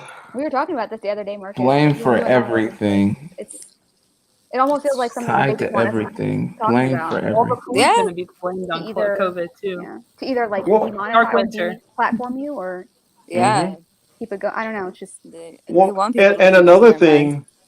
another thing with all the COVID stuff, I feel like it's distracting from so much stuff. I'll just throw out a Uh-huh. couple of stories real quick because I definitely want to talk later on about Metaverse and a bunch of other stuff. But right now, you have the Ethiopian government being like Mm. threatened to be overthrown right now. You have like Iranian oil being stolen by the U.S. Navy. I mean, you have like Chris Mm-hmm. brought up about lithium being possibly nationalized by AMLO and Mexico. You have Build so that better. much stuff going Mm-hmm. on, and Yeah. and COVID is just like sucking But all the air COVID out is of the what it's all room. about. Is how they're Well, doing. it's not. That's not what it's all Like an about. elephant It's taking it up it's almost a space, at this right? point it almost feels like if it's continued to be talked about the way that they want it to be talked about, like they're still controlling it. You know what I'm saying? It's almost like they want Mm-hmm. to Yeah. keep talking like, oh, like this week we're gonna release the OSHA thing, and this week we're gonna do this, and this week we're Yeah. gonna do this, and it's almost like you're like playing into their game rather than like what the fuck isn't like being talked about. Not that those things aren't important because like it Mhm. is, but it's like Yeah. it almost just feels I don't know. well, It's like being a and dead horse. and I feel like at some point they would rather have the. I mean, even if you are pushing back against it, I think they're more comfortable with, okay, let's have these people over here who are saying no, no, no, no, and let's just label them all as anti-vaxxers. And Well, let's have the yeah. pro side And and right just wingers. focus on this, and you guys just rah rah rah. It's almost like the same red and blue thing. And let's Yep. not focus on the cryptocurrency stuff. Let's not focus on metaverse. Let's not focus on, But the that's stuff connected that's in the Build Back Better to their agenda. to a The great degree, but reset. but The well, great well, reset is all connected to this. but I feel honestly, COVID is only a portion of it. It's not the But the whole OSHA thing is entire about agenda. automation. It's about getting rid of humans. Like they're trying to get humans out of the workforce. Yeah, Yeah. but COVID is But the that's been smoke coming, screen. like it's Mm. I don't know. Well, this is the excuse they're using now is COVID. Like that's their Correct. the That's excuse the- from That's the thing that makes it so difficult, right? Because you don't want to just keep talking about it because it's like, all right, No. what else can we say about it that hasn't Yeah. already been said 100 times by 5,000 different people, right? Yeah. Um, Yeah. However, Amen. every single topic, whether it's the Build Back Better agenda, not just for the United States, but all the other countries that are pushing it, Mhm. whether it's the transhumanist stuff, whether it's UBI, whether it's automation, it's all freaking tied into COVID. It's like that's the big umbrella. And it just sucks that you cannot have a discussion about anything without at least somewhat mentioning it. So, I mean, Right. like I'm not even mentioning the kids thing that like they're marketing the drugs to kids because that's not new. Like none of this is new. Like I'm not gonna like do a whole episode about Sesame Street, blah blah blah. Like I will comment on it and be like, No, but fuck right off. But like that's it. Like that's all I need Yeah. to do is like this Like is on not brand. it's not working and they're desperate. It just And shows it's how kind of desperate they like are. it's kind of like the reason why, like for me, if they've already talked about that they're going to be, they've now approved it for 5 to 11 years old. You already know the next step is they have to 6 months. promote it. So okay. the next promotion, they have to promote it. They have to have, it's just like They did that when beforehand. well, it's just like when the vaccines first came out. What do they all? Or you start seeing all of these celebrities on TV. Hey, I got vaccinated. You should get vaccinated. And so they got to have their propaganda. So it's Yeah. And not it's in really every a country separate too. It's not story. just here. It's just all the rollout that goes with that new procedure. Well, guys, It's the worst in Australia. let's The propaganda. let's give our collective thanks that Big Bird got his vaccination. Oh my god, I saw that. That's what I was really worried about. You're always my favorite. Emmanuel. He's very old. The He's kids got a lot of He was comorbidity. expecting that. I was Oh, worried about this- Big Bird. He was on my mind. I just Here's God bless. here's another that story. made my head hurt. Here's another story that's getting left out. Another coup attempt was foiled when President Arce of Bolivia was elected. It was reported a week ago. It was right-wing mercenaries from Miami and Colombia. Of course. So that story's not talked about. Yo, Colombia don't have Not at no all. shortage of Colombia. Mercenaries. No shortage of mercs that won't do. They got anything to mercs get with. Hired by the because CIA, probably. they're tied in with what's going on in and whatchamacallit right now. Haiti, Because too. now more information about Haiti's been coming out about Colombian mercenaries there too. How And did- then I've been hearing about Colombian mercenaries in the Here's Congo region also. Here's that thing about the Haiti hit, right? We all know Haiti's a country full of people like, at least my complexion and a lot darker, right? How the hell all them goddamn Right. light-skinned Colombians get into the country, make it to the palace and shoot this guy just like that? Right. But you got to remember, Don't even Colombia make is no not. sense. It's not all light-skinned Colombians either. No, but the ones they used, they was all high. Well, up. yeah. They didn't look like me. Shit. True, yeah, they did use the more like the I mean, lighter yeah, ones. the president wasn't even like that. The reason why I'm even confused is like he was like completely with the agenda of like whether it be NATO or the US or Chris. whatever. So We need a translation. Well, I'm doing it. You got Okay, it. Chris or L. We need our translation. But sorry, go on ahead, Sebs. no, yeah, I was just gonna say like it wasn't even like the Haitian president wasn't even like some figure that was like for the people or anything like that. That's why it's so confusing. Like the whole thing, it's like it just something's off. Like something's off about the whole thing. You know what I mean? I'm wondering now. Again, now we have to talk about it again. Now, he did come out and say that he wasn't for a mandate of what. Mm-hmm. And then shortly after he announced that he wasn't for the mandate because the Haitian people have a special relationship to nature, and that's how they cure themselves. Shortly thereafter, he was gone. Oh, okay. But like Sebs just said, it's very confusing because for the most part, Yeah, he was He was big business. Like correct. yeah. Mm-hmm. He followed everything they wanted, so it was very confusing to be like, well, damn. He did X, Y, and Z, 1, 2, and 3. Why they kill him like that? And then maybe it's that, but then you're like, well, he was doing everything else. It's a very weird make sense. situation that we need to keep on. There's like layers to it. You know what I mean? It's like I don't know. We just got the translation. Can you let me see what's the next part. You're gonna paste it, Marcus, or because I could do it. No, could you do it? Because she made good comments. I can't read the whole thing out, but yeah, or I guess I can edit it, read it carefully. It's just a way to create a situation as a silent killer, because if people wake up from too much of the spells, and basically we're talking about the propaganda that's going on, and they start to understand the corruption. Exactly. Very good. Yeah. Very. She's dead on. Mhm. Let's see what we got. Jack says, I think they may have done it like that to make sure others keep quiet, but I don't know. They Maybe. ain't. But the other thing is, most of the other leaders in South America and throughout the Caribbean, I know those are my people, but I gotta still call them out. They was all bitches too because they want that money from the IMF and the World Bank, so they bent over and implemented all the COVID lockdown measures and shit like that, just to make sure that they kept their loans flowing. So You can that's get why.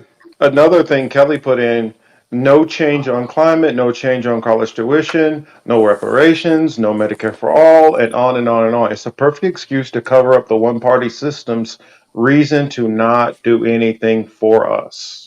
They never Well, do anything. Exactly. well, but I will say, I remember Exactly. hearing him say, "Well, this pandemic was, really showed us," and that's shit drives me crazy. It's like, oh, you didn't know that things were not fair in society until this happened. Okay, but then it's like what concerns me is like, yeah, this pandemic really showed us X, Y, Z. But then what I fear is that then they'll be like, but here now we have it. But it's like we didn't ever get to say and how it's gonna look. Whatever that program may be, whether it's Medicare for all or UBI. That's what I mean. It's like they know people like that's what I mean. Like they know that shit isn't right. So it's like what a perfect time to then. Hey, here we go. You asked, we answered. It only took us, God knows how long to. It's like so we have to be they'll careful give of you that Medicare too. for all when they're ready, when they're good and ready, and they decide Yes. to, and it will not be the thing that you probably are thinking of at all. It's going to be some like dystopian Medicare for all Nightmare. like whatever Australia is going through right now. It's pretty much going to be. Yeah. Oh, they want that so bad. I don't want to. Or That UK because they want under a bad NHS. time. But Australia specifically, I feel like they're kind of a microcosm for a lot Yeah. of these different. Yeah. Like, we'll test it out over there in Australia and see how it works. They know they plan on, unrest. I hate saying like the power. You know what I mean? It's just like the leaders understand this, so it's like just international people we don't talk. Yes. Yeah. Yes, like we The need people all we don't that care stuff, about of course. when they get in one place. Yeah. And we don't do anything about it. We yeah. Well, We need Elle all calls them those the things predatory to be class. concerning. Yes, I do exactly, not. the I say predatory predators in charge or predators in power. That's Jason's thing. Jason Burmis says predator class. I don't say that. Okay. well, I don't all right, take we'll somebody's see. thing.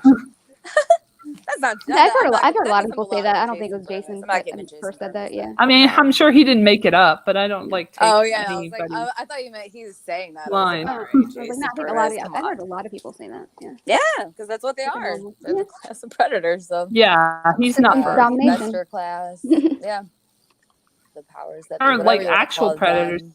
too. Like, Oh yeah. and then they have the That's- little dinosaur UN video. Hilarious. Oh, That's and why it black, like, fits. A double entendre. God I mean, damn. it works so many ways. Oh yeah. Most definitely. Oh yeah. I still can't. I mean, I can believe it, but like the blue mag people. Thank you, brother. Just blind to the predatory behavior of the president. Just blind to it, and we're always on Trump for every accusation, and there was like literally no evidence that you could really point to, but you see like this president pick up a child or like sniff a child, and that's totally fine with them. Like they're cognitively dissonant to the behavior of the president when it's a blue team member. And Jack asked me also, for real, how are you, Marcus? I'm doing good, actually. I like the fact that I've been seeing from more independent content creators that they're starting to all start to see some of the things that everybody on this panel has been talking about. So I'm happy about that, and I like that I've been seeing more crossovers and more working together of different ideas and bringing things together. Especially what you're doing, Jack. What Polly's doing, Aly and Sebs. So I like the working together, and I want a lot more of that. It's a good way to do Great. it. I think. And I like yeah, I agree. Yeah, We're the we were only- talking about it the other day. Like when when everybody has good intentions, like if people who have good intentions come together and are being honest, like you kind of synchronize a little bit. Yeah. You kind of end up. Like, That's right. yeah, it's not like a So high we're on line, the but same it's more page. like synchronicity. Biden's still sniffing on children. Wow. That's our guy. Yes, they do, Rock. I Yes, got they to do. get you on here too, brother. Well, here's my thing. One thing I do have to kind of correct a little bit, Elle, what you said. There was nothing really on Trump. There was, but what they did was they No went after the accusation. stuff which it was going to be hard to prove anything. The most vaguest assertions instead of going for direct assertions, which they knew they could have tripped him up on. Every single one Yeah, of you know what? these politicians are Trump is a creep. corrupt and I'm pretty sure guilty he of probably raped something. somebody. No offense. I do. Well, here's the thing. All you got to do is No, no actually offense. go But, into his actual he's been financials. accused. If they would have brought him up on his actual financials, Mhm. there was so much corruption within his records. That's the reason why his tax returns were never Oh yeah. fully released. Look at And if they would have harped him look on at who that he and that surrounded himself with. alone, Like, yeah, yeah. go on ahead, Sebs. Yeah, like no, I was gonna say like look at who he's surrounded himself with. You know, like he's got like Mike Pompeo. He's got like the what's his name, William Barr, Yeah, Bill Barr. Will Barr, Bill Barr, and yeah. yeah, like all these Bannon. creeps from and what's his name, Steve Bannon. Like, are you fucking kidding me? Like, I just like these cretins, literal cretins. Like just, but Well, then he's like you gonna, you know. The Peter Thiels of the world, his son, Right. his They almost made son-in-law. people like. well, and I say even more than those people Oh yeah, before he even got involved with Kushner. those people. Before he got He involved was with those involved with people, Like the Roy Cohn. think about eyeing Like he was doing his like the loans which he got. Why there was only one specific bank which was giving him loans. Why all the other ones were like, Deutsche, no, we don't give Deutsche him nothing. Bank. Yeah, I mean, Why I don't why know is what Deutsche his Bank the rate. only one He that would give him wasn't. loans? He was. Yeah, His he ties wasn't. with the Yeah. Saudis. There's a He also lot that had a people tie could have been to looking into. he had a tie to Adnan Yeah. Khashoggi, who's the father of Jamal Khashoggi. Yeah, that Well, not father, uncle, I think. And he's also connected to the Iran Contra affair. So he was like the middleman. He was a weapons dealer. And he Well, was like this in is the same really? circles. He had his yacht. He bought his yacht from him for a good deal, like $1 million. Like, that guy looks a good deal. That's the thing. Like they go after Trump for the most like menial, dumb shit. Of course. nobody and then, talked like, the about other that on the shit is news. left. I have to mention it on my Yeah. podcast, not to interrupt, Yeah, they won't. but like They nobody won't. talks about it. Yeah, Yeah, and I mean, and they honestly, won't. like, no, and they won't. And honestly, the thing is, everyone in New York, I think, pretty much knew. Yeah, that's like what that I'm he would saying. corrupt shit. He was Like- open. He's like, I love like loopholes. Like he was a proud, like that's what I meant. Like with just him, it's like, oh, he doesn't pretend like that. People, that means you like him. I'm like, no, the man just, he's like, I use the loopholes. That's why I don't pay taxes. He's like, it's almost like, oh, thank you. It's like, you know what I mean? Just like confirming, not thank you to him, but it's just like, okay, so they're, you know, this is how it happens. So it's like, they're like, it's illegal. It's legal. It's like, no, friend. It is legal. A lot of the shit that he did, you know what I'm saying? It's like, that should probably make you think, but it's like, no, we're still stuck in like, he did that. There's plenty to say about the fucking asshole, but he was just And he talked about the yacht on an episode of David Letterman. He was talking to David Letterman about it back when he liked him. When everybody liked him. Right. Because they were all friends. Yeah, I mean, I would say he was like the easiest. To me, it's just like, it's just a bunch of people who suck. I mean, can you imagine though, like that, like you got people like it's just like middle America that are like, that's our guy. I'm like, it's a real estate magnet from fucking New York. I feel bad like, for them. I mean, I know, me too. And that's I think why I'm like, I don't want to see like what the hell's really going on here. He's like, you got people that have been ignored for decades, and it's just like they really. I think that's why like a lot of them like it's just so hard to let go of the notion of that, like, you know, this was supposed to happen this way, and it's like, fuck, man, how do you. You know what I mean? Because if you try to tell them otherwise, I'm grouping people together, but you know what I'm generally, it's just like the really, really diehard fans. Sad. It's like how I just don't understand how you can see that as like the guy fighting for you. I remember seeing one, like, I don't know, video. I mean, it's the same way that it is for the people in the city. I was gonna say, like, it's the same way that it is for the people in the city, in the quote unquote cities, right, or the black community, or the minorities who vote for the Democrats, right, quote unquote. Oh yeah. Like how they report it, it's like they like actually genuinely think that like the other side is like Nazis who want to kill them. Yes. And then this is not everybody, obviously. It's just kind of how they try to present it, and it's so silly. Like it's just, but then I do notice that sometimes there might be people don't really in the quote unquote alternative left media, whatever. what they want to call themselves, tend to have a little bit more sympathy for the Trump people than they will for the Biden people. And I do find that troublesome a little bit, just because I think that we should have empathy for everybody, right? It shouldn't just be like, oh, you guys voted him in, like you voted for Biden. But it's, you know, it's like, but when it comes to the Trump thing, they might be a little bit like, I don't know. And I'm not talking about the TYTs. I'm just talking about the other, you know, the legitimate alternative media, quote unquote. So I just think that maybe they need to kind of take a step back and do the same thing. But it's the same thing, Sebs, Aly. It's the same thing with a lot of these people who are still like diehard Bernie supporters. Well, I mean, he's trying to do his best. Like, I literally had somebody tell me that earlier today. They said Bernie has more integrity in his pinky than I have in my whole body. And I'm like, first of all, bitch, you don't fucking know me. You don't know what the hell I've done. Bernie has been a politician. At 17 years old, I naively was going off to the military, willing to risk my life in the thinking that I'm saving Americans. So if you consider Bernie safely from an office screaming and shouting is more dignity than somebody who's willing to risk his life for millions of strangers and people he will never know, even people he knows that directly hate him, I don't know. I mean, the psychosis, the sycophants that we have, whether they're Trump supporters, whether they're Bernie supporters, and these fucking K-Hive Kamala supporters still. Yeah. But I mean, I wouldn't compare, like, I mean, he could have also thought that he was making some sort of sacrifice, whatever. I won't, like, put anybody's sacrifice or whatever they want to call it, like, in a hierarchy or anything. However, it's just more, like, he was doing, maybe he thought he was doing it for the right reasons, right? Fine. But, like, I in my opinion, I just believe that it, you know, the whole thing's a sham. And the same thing for you. It's like, you think that you are, you know, protecting the people that are in your country, like that was your intention, that's how you're thinking about it, but like really it's like you're servicing, you know, an industrial complex that is that's why I said naively, business of killing.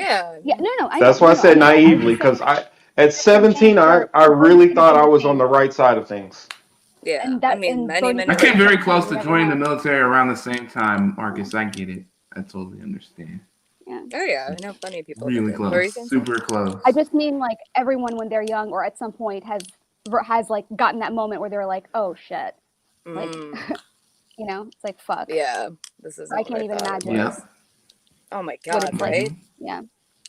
Yeah. So I'm gonna be honest. Like, I really just don't like any military in any country, to be quite frank with you. So it's not this one in particular that I don't like. I don't like any of them. So, like, I mean, I guess Evo Morales had like the anti-imperialist military school, which I thought was an interesting concept.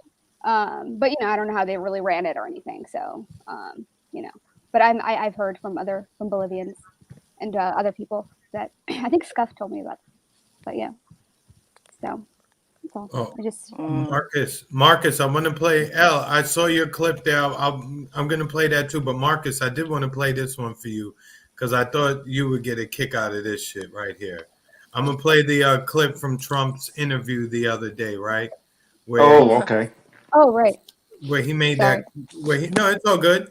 Where he made that comment where it was just like, oh, this idiot is telling the truth. And, you know, just... It's crazy. I'm gonna just play it for you guys. Hold on. So irritating. He triggers me just like Joe. Here we go. Both of them. Sorry. Exactly. Nobody can get me like Joe does. It's not Israel literally owned Congress. You understand that 10 years ago, 15 years ago. And it was so powerful. It was so powerful. And today it's almost the opposite. You have between AOC and Omar and these people that hate Israel. They hate it with a passion. They're controlling Congress, and Israel is not a force in Congress anymore. I mean, it's just amazing. I've never seen such a change. And we're not talking about over a very long period of time, but I think you know exactly what I'm saying. They had such power. Israel had such power, and rightfully, over Congress, and now it doesn't. It's incredible. It's really a shiftless I thing. guess it could just mean like, yeah, they pay the bills, but wow.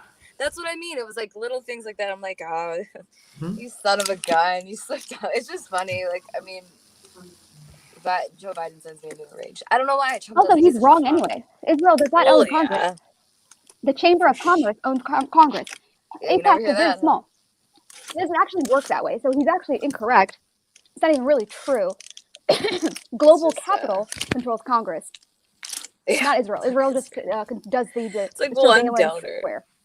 That's just him. So Like, and yeah, you know, Trump Town. the Mossad, and they work with the UK, MI6, and CIA and stuff. So, but I'm just saying it's not even. Mm-hmm. Yeah, Nobody Israel talks about totally the Chamber controls of Congress. Commerce. Like, bro, like Oh. actually no, it's not even true. Like it has nothing to do with Israel itself. It is a faction of a machine that is global. So Yeah. don't be stupid. Sorry, that's all I have to say. It's just, She's and I don't watching like Trump. incorrect statements.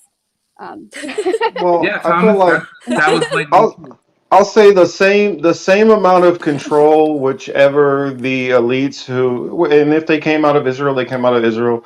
The same kind of amount of power that they had however many years ago is the same amount that they have now. APAC is it's still just as powerful as it always has been. That has not changed. Yeah.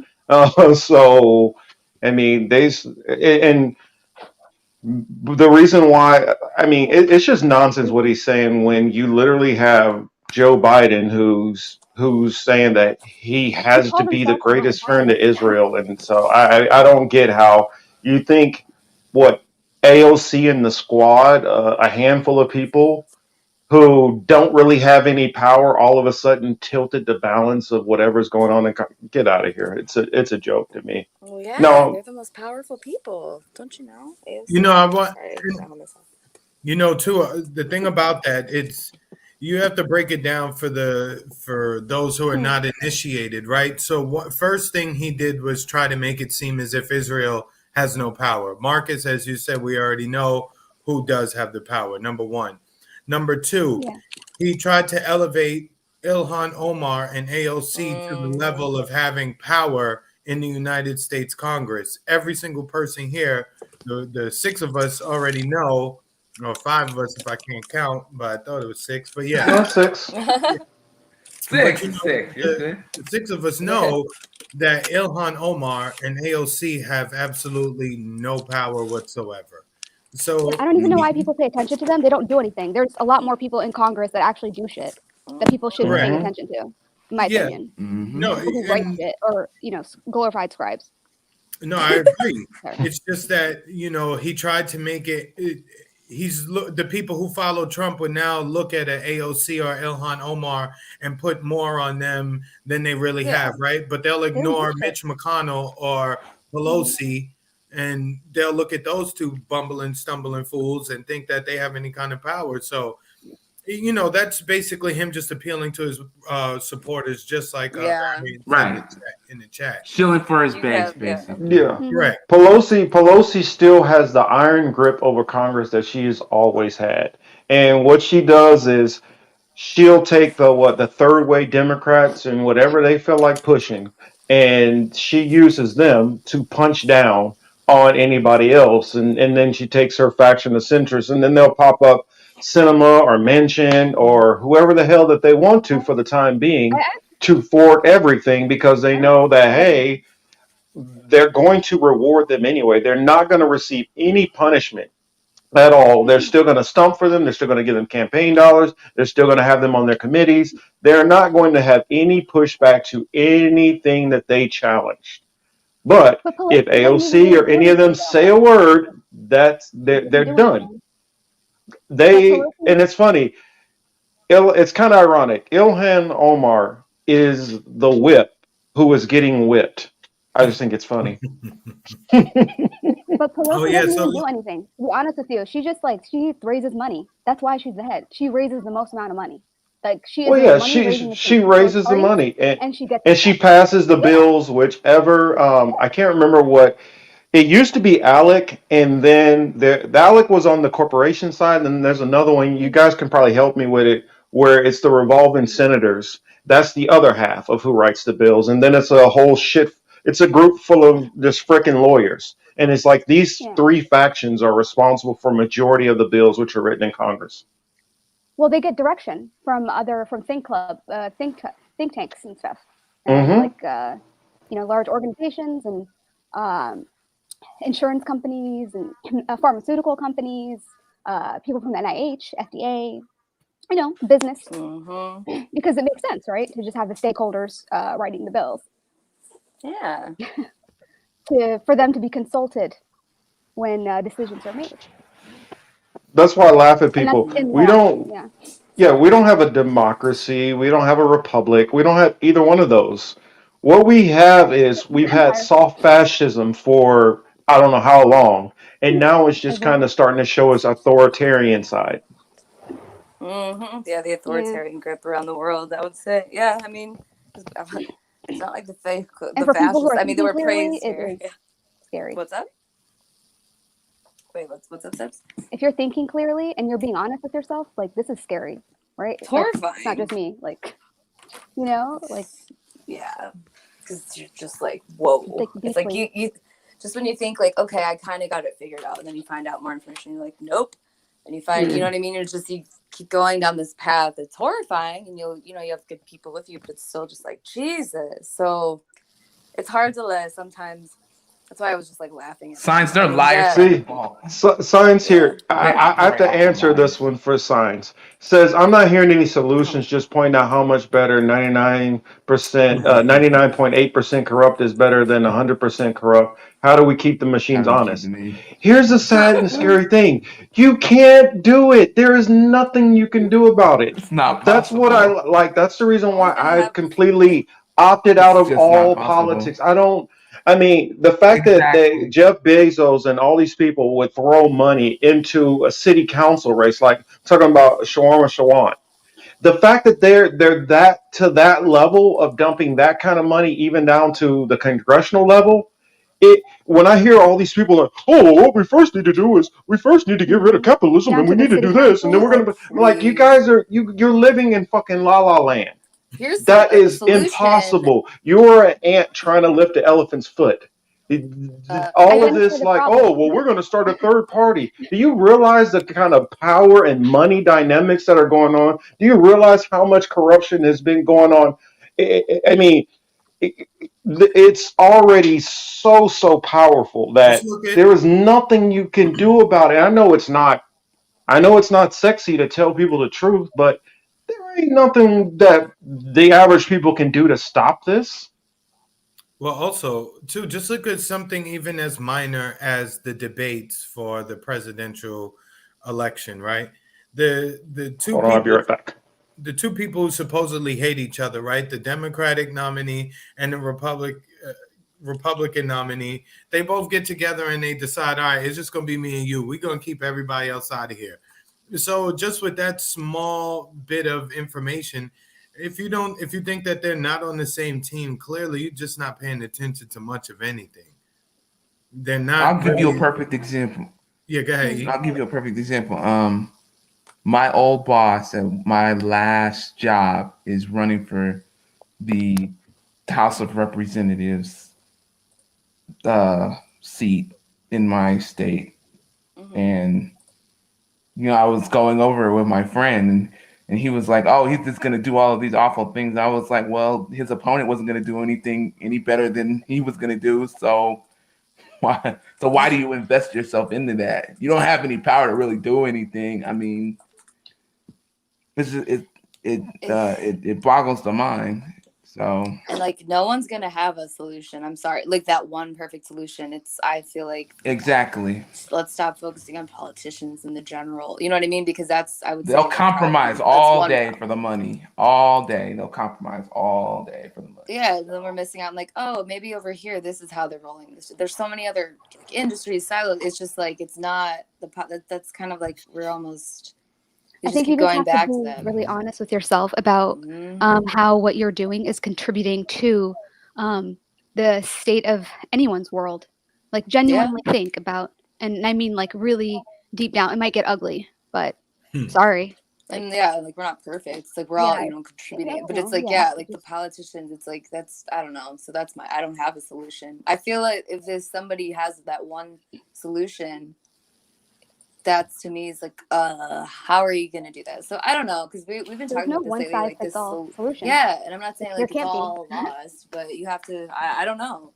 we were all like, I think it was Sebs. We were just talking about the solutions focus. Not that it's a bad thing inherently, but like with this, there's a lot of people that are like, okay, we need to like the solution. But it's like, well, we haven't even really gotten to the root of the problem yet, because the problem isn't Ding, ding. Pelosi. It's just part of it, but it's not. Yeah. You know what I mean? There you go. Exactly, Aly. That's the point. That's a great point. We haven't not dealt with what the root of the problem is. Everybody's seeing the symptoms, Exactly. but nobody's dealing with the root. And if you can't deal with the root of the problem, you cannot do anything to even stop it. People are like, oh, well, once we get rid of Pelosi, then no. Once we get rid of Mitch McConnell, no, that's not going to happen. No. Just like people are like, all we got to do is get rid of Trump and get Biden in there. Well, if you look around, the same shit is happening. Honestly, what I tell people is, look at it like this. Let's go back to, how far do we want to go back? Let's go back to Reagan. People thought, okay, well, once Reagan's out, things are going to get better. Reagan got out, Bush got in there. We're like, oh, but you notice the same trajectory kept going. Taxes stayed the same, basically. A lot of the economy, it did its ebbs and flows and goes up and down and do all this different shit. The prison incarceration rate went up, and you notice wages still stayed flat. Even when wages ticked up a little bit, what you notice, inflation kept outpacing it. So it kept wages at a certain level. It always keeps us at a certain level. Then after that, then Clinton goes in there. Not shit really changes that much. Then you go a little bit further. You jump all the way up to Clinton. I mean, not Clinton, but you jump up to Obama. You jump to Trump. You jump to Biden. The shit is not getting better. If you look at it, shit is only ticking one direction, worse. And what people need to understand is, first you need to understand that, okay, shit is getting worse. You can't be that person who's sitting on the couch. Metaphor. You can't be the person sitting on the couch eating bonbons and watching your belly keep getting bigger and bigger and bigger and bigger, and then denying that you're seeing it get bigger. People are not paying attention to what's been going on in our society, and things have been getting progressively worse. Well, too, we have to look at it from our perspective too, right? I don't know the ages of everybody here, but I'm in my 30s, right?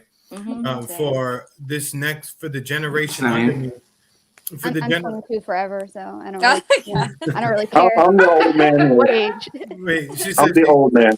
You said you're 22 forever. Oh, yeah, forever. That's funny. Forever.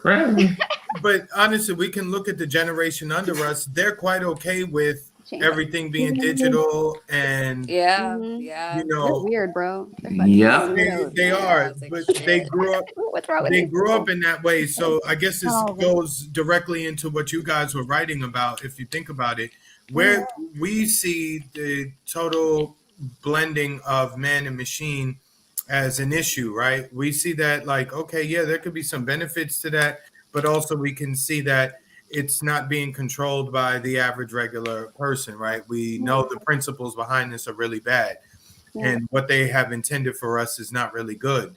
So this next generation, they're going to be the ones who are going to be hooked up to, VR machines and stuck in that virtual world for, 12, 13, 14, 15 hours a day. What do you think, Sebs? Because I know you and Aly work. Oh, I kind of before we got into that, I don't want to get to the metaverse just yet. Not just yet. I wanted to talk about that article, and I was fascinated. I know this is a rough transition. No, you're good. But I wanted to talk about that VA governor's race a little bit while I still got you here.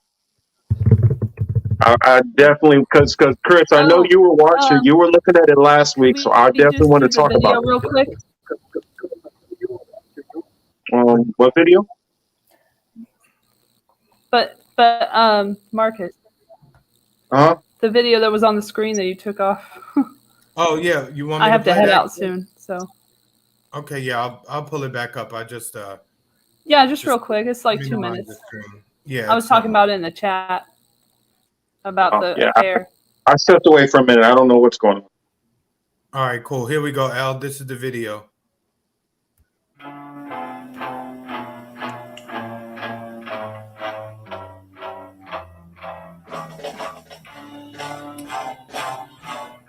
Pity poor Donald Trump. QE2 was not for sale. Oh God, I was I'm sorry. I like went out to smoke and I came back and I'm like not expecting a yacht. Okay. There he is. Oh my God. Ugh. Goon. Goon. You look like a freaking I feel very strong. It's considered the ultimate in boats and yachts and whatever. That's Adnan's And I feel yacht. strongly Adnan that this country should Khashoggi have it. sold it to him. He got a good deal because he kept the name Princess. This is the discotheque. There's a sound and light system, laser beams, all sorts of intriguing bits and pieces. And love to live so pleasantly. Live this life of luxury. The wood on the bulkheads is burled walnut. You've got suede leather on the deck heads and suede leather on the bulkheads. All the faucets are gone. All the wash basins, the plugs. I stay in the suite next door as a manager of the boat. Mr. Walker uses this suite because you're away from the owner and his guests, but you're close to the captain. But it gives you a slight distinction between the two. How do you like it? It's tough. Now I'm sitting here, sipping up my cool What's on the menu tonight? We have about 30 different items, hot and cold. I have a list. There's about 20 different hors d'oeuvres, which will last for about an hour. And Main course? there's about 8 main courses. We got a replica of the boat coming for the center here.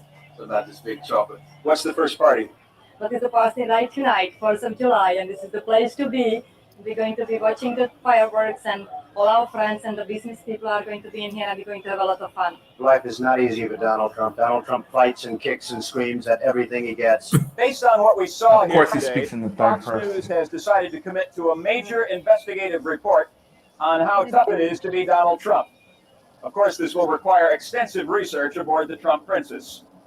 See you in a month, boss. Oh, damn, Elle asked us to play the video and then she did. She left. Bye, Elle. Oh, she's gone. There she goes. She's back. Oh, there Wait, she no. is. She's back. Oh, she came She's back. back.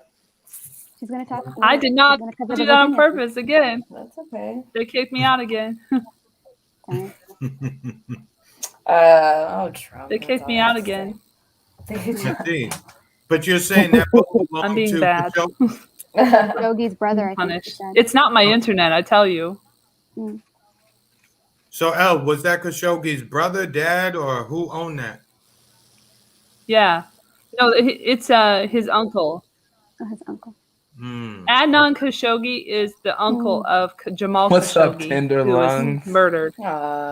What the fuck is this? Exactly. Like, okay, so here's the deal. What's up? I said this on my podcast 3 years ago. So this is a 3-year-old story from me, an exclusive from Elle, where I found out in 1987, Donald Trump was in the middle of a scandal at Wharton School of Business, where he went to school, where he was like the alma mater or whatever. So he had given money to the school to make an executive building on campus. And that money actually went to the Contras in the Iran-Contra affair through Khashoggi, because he gave it to Khashoggi. And Khashoggi, allegedly, through an independent newspaper, I got this information from the Daily Pennsylvanian, a student newspaper on campus. So you can go to the archives. It's in the chat. If you want to put it in the chat, it's in the private chat, Chris. My podcast, superawkwardfuncast.podbean.com. What is it? War, what is it good for? Oil. That episode is from 2018, October 21st, I believe. And it has all of the information and also the links to these things. It had a link to the Letterman video where Letterman was doing an interview with Trump in 1987 or 88. I can't remember. But he was talking to him about the yacht. And on that video, he tells that there's coffins on board, which is super strange, on Khashoggi's yacht. And also Khashoggi's connected to like Dodi Fayed and all that, Diana and all that stuff. Yeah. So it's a very crazy family, like linked to a lot of stuff. So that was an interesting thing. And then there's Khashoggi's Fall from Vanity Fair 2000 something. And that's also in the links on that episode. And you can read that whole thing and see the connections with Khashoggi and sex trafficking of girls who didn't get ID'd in certain situations. Just saying. And then also the connections between all the celebrities and Khashoggi, as well as, this one freaked me out, Brooke Shields dated him. What the fuck? Oh yeah, I remember that. I never knew that. Oh I wow, I remember didn't know that. that. Oh, that's right. I'm showing my age. Yeah, I'm older than everybody else here. I remember that. Yeah. Yeah, I'm 19. I only knew Amon What Hussein. about you guys? Yes, he She was- well, there's some other people I won't even go into, but there's other celebrities I don't know that he definitely were dating. Yeah. Anyways, crazy stories that you'll never hear in the press because they don't give a shit, because they don't actually care about his, malfeasance, the bad connections that he has that could help with the Jamal Khashoggi thing, could help with other investigations. They don't care. And Jeffrey Epstein, that's what they want you to focus on. And just that aspect of Jeffrey Epstein, just the part with Trump, not the part with Bill Gates, because we don't want to talk about that part, right? Correct. Right. I'll leave you with Bill Gates. They knew each other in the 90s. Let's get out of here. It was fun. I had a fun time. I'm going to keep my voice a little longer. Good to see you, All right. Aly. Good to see you, Kat. You too, Al. Tender By Lungs. the way, I like your picture, Elle. That old. Thank you. Heroin. It's for children. Medicine. Circa 19. The old timey medicine reference. I kind of like what you're doing with the avatars, L, too. It's like each show for different topics, you throw a fitting avatar up. Yeah. So I kind of like something I what you're can't doing. I talk like about. it. That's a good I idea. can't talk about Jeffrey Epstein. I can't talk about heroin being marketed to children, just like what's happening now being marketed to children with no actual evidence of how that's going to help children at all, and will probably hurt them in the end, according to their own investigations of this and their own video streams of them talking about it, their own fucking material. I love this. This world is amazing. I love this dystopia. Gets funner every day. Yes, it does. All right. Yeah. Well, I'll leave you with that. Thank you again And, for and listening to and Skylar says he loves the avatar also. So Thank you. It's also my banner on Twitter. Please follow me on Twitter. I need 700 followers again. They keep getting rid of people that I follow. Wow. Everybody's follow pissing you. Twitter off, and they're like cutting out their accounts, and then other people are just like getting, probably deleted. I think. Well, Jack, if we ever get her on here, we're gonna drag her into some what we call into the deeper waters and gonna talk about some stuff she might not talk about on some of these other channels. What's GO? Yeah, go ahead, Jack. Let them know in the chat. But let's see. I think. See you next time. My name is El Latham. It's pretty simple. I'm the only one. In fact, I might put it out tomorrow after everybody can follow. Graphing. You see it, Chris? Mm-hmm. Yeah. Oh yeah. I hadn't heard about that in a minute. All right, bye. Yeah, I wasn't sure if I wanted to. I wasn't sure if I wanted to say it out loud. Have a good night, El. Rest that voice. Get some honey. Yeah, have a good night. Hey, did you guys listen to Kanye's interview? I did not, actually. I haven't heard it. I haven't heard it either. It was well worth listening. Well, one, I'm a hip hop head, so I'm gonna listen to. I'm always gonna listen to like a Ye interview. I like his music, but he I like it. annoys the fuck out of me. And also, fuck his fashion. I'm sorry, that shit's like. I see. I kind of like. I don't know. I feel like it's some weird like space drab. I don't know. It is very spacey, but I don't know. I think that it gets a lot more. It's going with a certain agenda, and then some of the stuff that he was saying about like not owning things and how like a house just like ties you down. Like I don't own a house anymore.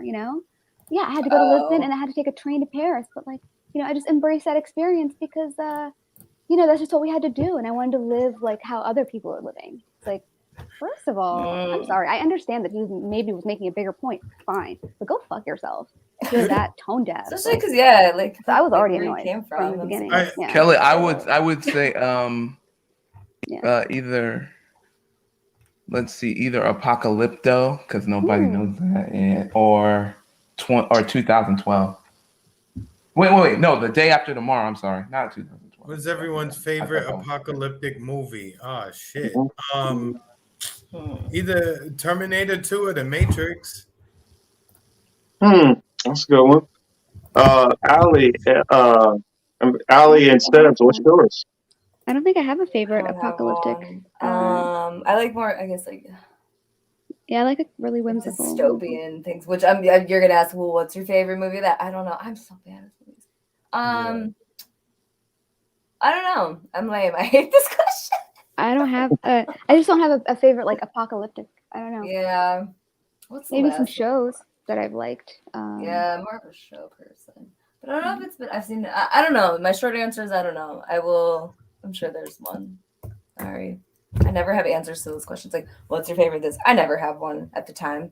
I don't watch that many movies. People are like, so whoa. like I watch it with certain people, but Yeah, because my I know some attention people really love movies, and that's fine. But Yeah.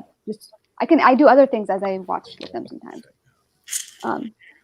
Sorry, James. Anti-movie, yeah. Just like, but can't you just sit down and watch a movie? Like, no, I can't. No, I mean, there's like so three many. other things. Yeah. Yeah. What about? Well, I mean, The Matrix. The Matrix. Can I go with that? The Matrix. I guess. We'll go. Okay, so we got two Matrix. Yeah. I know. And we got Apocalypto and Day After Tomorrow.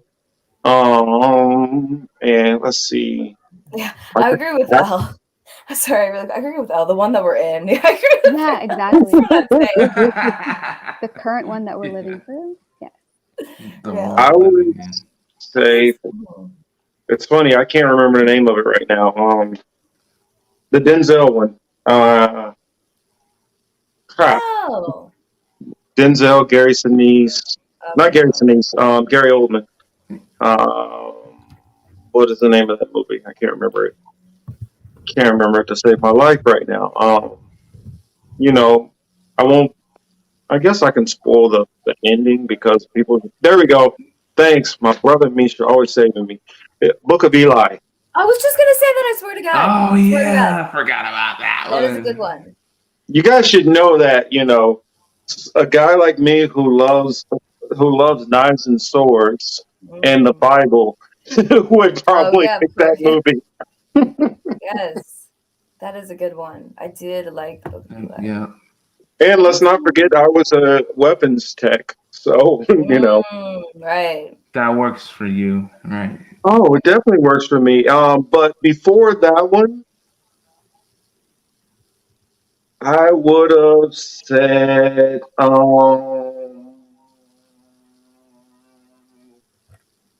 Mad Max, the original. Yeah, that's a good one. Oh, the original. I would have said The original Thunderdome Mad if we're Max. going back that far. I was fascinated with that was a Tina Turner fascination back then. And, well, another one that's kind of a little. I'm not sure if this one is considered, you know, apocalypse. Well,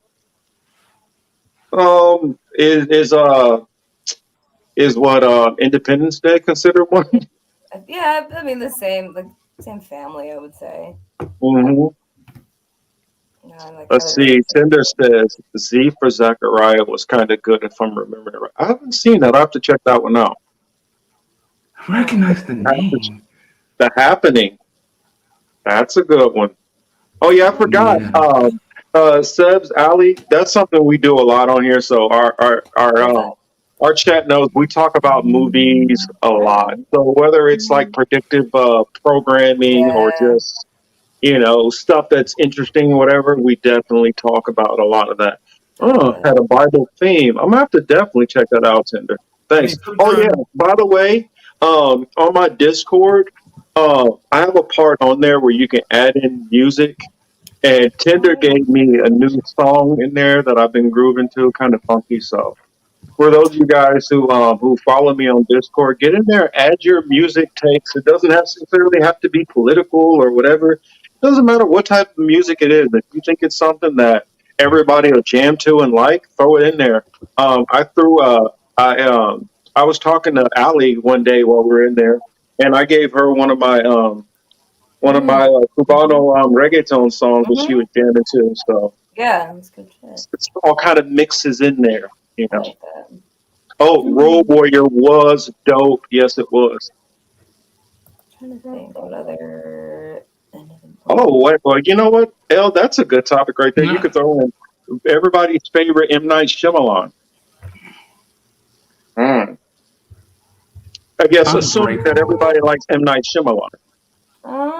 Yeah, Unbreakable. Unbreakable. The first Unbreakable. Forgot about Unbreakable.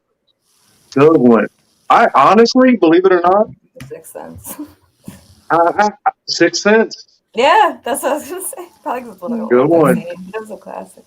The I would Village. probably have to go with his latest one, Old. Oh. Split. That's a good one. Oh yeah, that's a good. Yeah, Split's a good one too. I've seen Chris, that. where's yours? What is yours? Come on. My favorite dystopian movie? No, M. Night Shyamalan. Oh, Shyamalan movie. Damn. Most of his movies been ass though, and I'm mad at him for what he did to the Avatar. So I can't even give him no props. And only thing I could say about him is maybe Sixth Sense. That was cool, and the one with Bruce Willis was like it kept me awake, I guess. But he has Everybody, have you seen Old yet? No, not yet. I look, bruh. See Old. Look, he's kind of like a barber. To me, he's kind of like a barber. You gave him a chance to cut your hair, and he keep pushing back your hairline, and he keep fucking your shit up. So I can't go back to him no more. He already messed up my cut. Like I had to find a new barber. And I know what that's like because like my hairline grows in crooked, and so they will have to cut back one side to automatically try it. And then I have some barbers, they have my hairline like all the way back here and shit. So it's like no, I cut my hair by myself from now on. Yeah. Oh, but yeah, I guess sorry we got distracted for a little bit. Let's go back to I honestly can't add very much on it because I haven't seen the Kanye any of it yet. So only reason I brought it up for a couple of reasons. One, he seemed to be on one. Like he was horrible in some things and he was good in other things. You can just tell that he's super obsessed with Drake and he thinks Drake has done something with his wife, and that's pretty much what's fueling his obsession with that light-skinned dude from Canada. I don't get it, but it's there. I heard he talked a lot of shit about Big Sean. That's what I heard. No, he just said his worst professional move was signing Big Sean, right? He was with Big Sean the day after the interview, so I don't really, I really don't understand what that was about. But Why you gotta go Big Sean? I like Big Sean. Yeah, so do I. Big Sean. I actually really like him. I'm not gonna lie. Sometimes I think they do that kind of stuff because they want to promote the beef. Yeah. And so if they can have some kind of beef, everybody tune back in. Oh my God, I'm Team Kanye. I'm Team Big Sean, and that it could be just to sell some records. I mean, I honestly think Kanye is the most. Let's see, unauthentic person that I believe is in the music industry, period. And so everything he does, I have a crazy eye to it. Come back especially in the early days. Except for the early days, we go back to some Jesus walks and stuff like that. Then yeah, I can vibe with that through the wire. But I don't know about this new dude. I gotta stick with him no matter what. He's Kanye's Chicago. I love him. I mean, he's definitely abandoned the city, though. I will say that. But I can't. Actually, if you stay here, you will likely be killed. If you actually make it, if you come up here, the music career, you will. It's not like it's a fun place to stay, so it sucks. Yeah, I mean, and one of these days I'm going to go in and cover some of that. What's up? I said one of these days I'm gonna like really break down some of this stuff because I've done a lot of studying on some of that stuff which Mhm. goes on like what Ali's talking about. It's not a fun industry to be in. It's a lot of shit that's going on which Mm. most people are not Agreed, seeing. Misha. And I wouldn't be surprised how much of this might even be pushed by people above him for him to do some of this shit Exactly. because he is like completely. I mean, right now he's the Gregory Hines of the music industry. He's tap dancing his best for the record execs. Well, So, that's who is Kanye? You're saying that? oh yeah, Oh no, I quite actually, he was taking multiple shots at them yesterday. I mean, during the interview. That's why I say the interview is worth a watch. Um, you know, he can't get out of his own way. Clearly, his ego is his number one thing, right? He loves himself more than anything. Cool, but once you get past that, he did make some good points. You know, it wasn't his worst interview. Like Al said, he called Universal the slave ship, right? And it's true. That's what they are. Vivendi, Universal, Steve Rifkind, Lucius Grange. These are all people who are high up in the music industry. But he did do a good job calling them out. But Marcus, listen to him. We could break it down another time. But that's yeah, what you. yeah. Yeah, I got to hear it first. I can't really, say too terribly much. All I can do is go on what I know of Kanye free this stuff, and a lot of the dumb shit that he does, I just like tune it out. I mean, Yeah, I look you at just him have as to at this an point. overall buffoon. And for those who don't know, in fact, this is what I think of Kanye.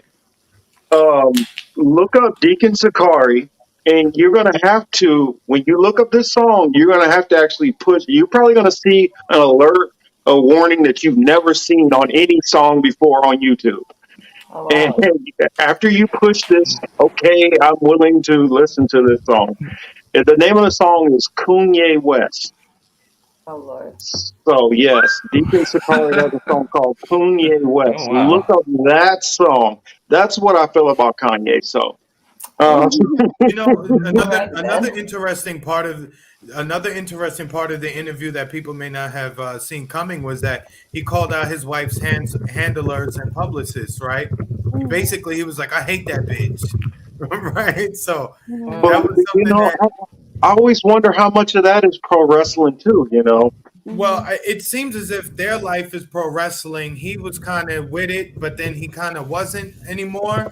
So you can just see that there's a battle there and how much that really affected him. Because, like he said, he put on the hat, so many calls he got like, yo, you can't do this, you shouldn't do that, da da da da da.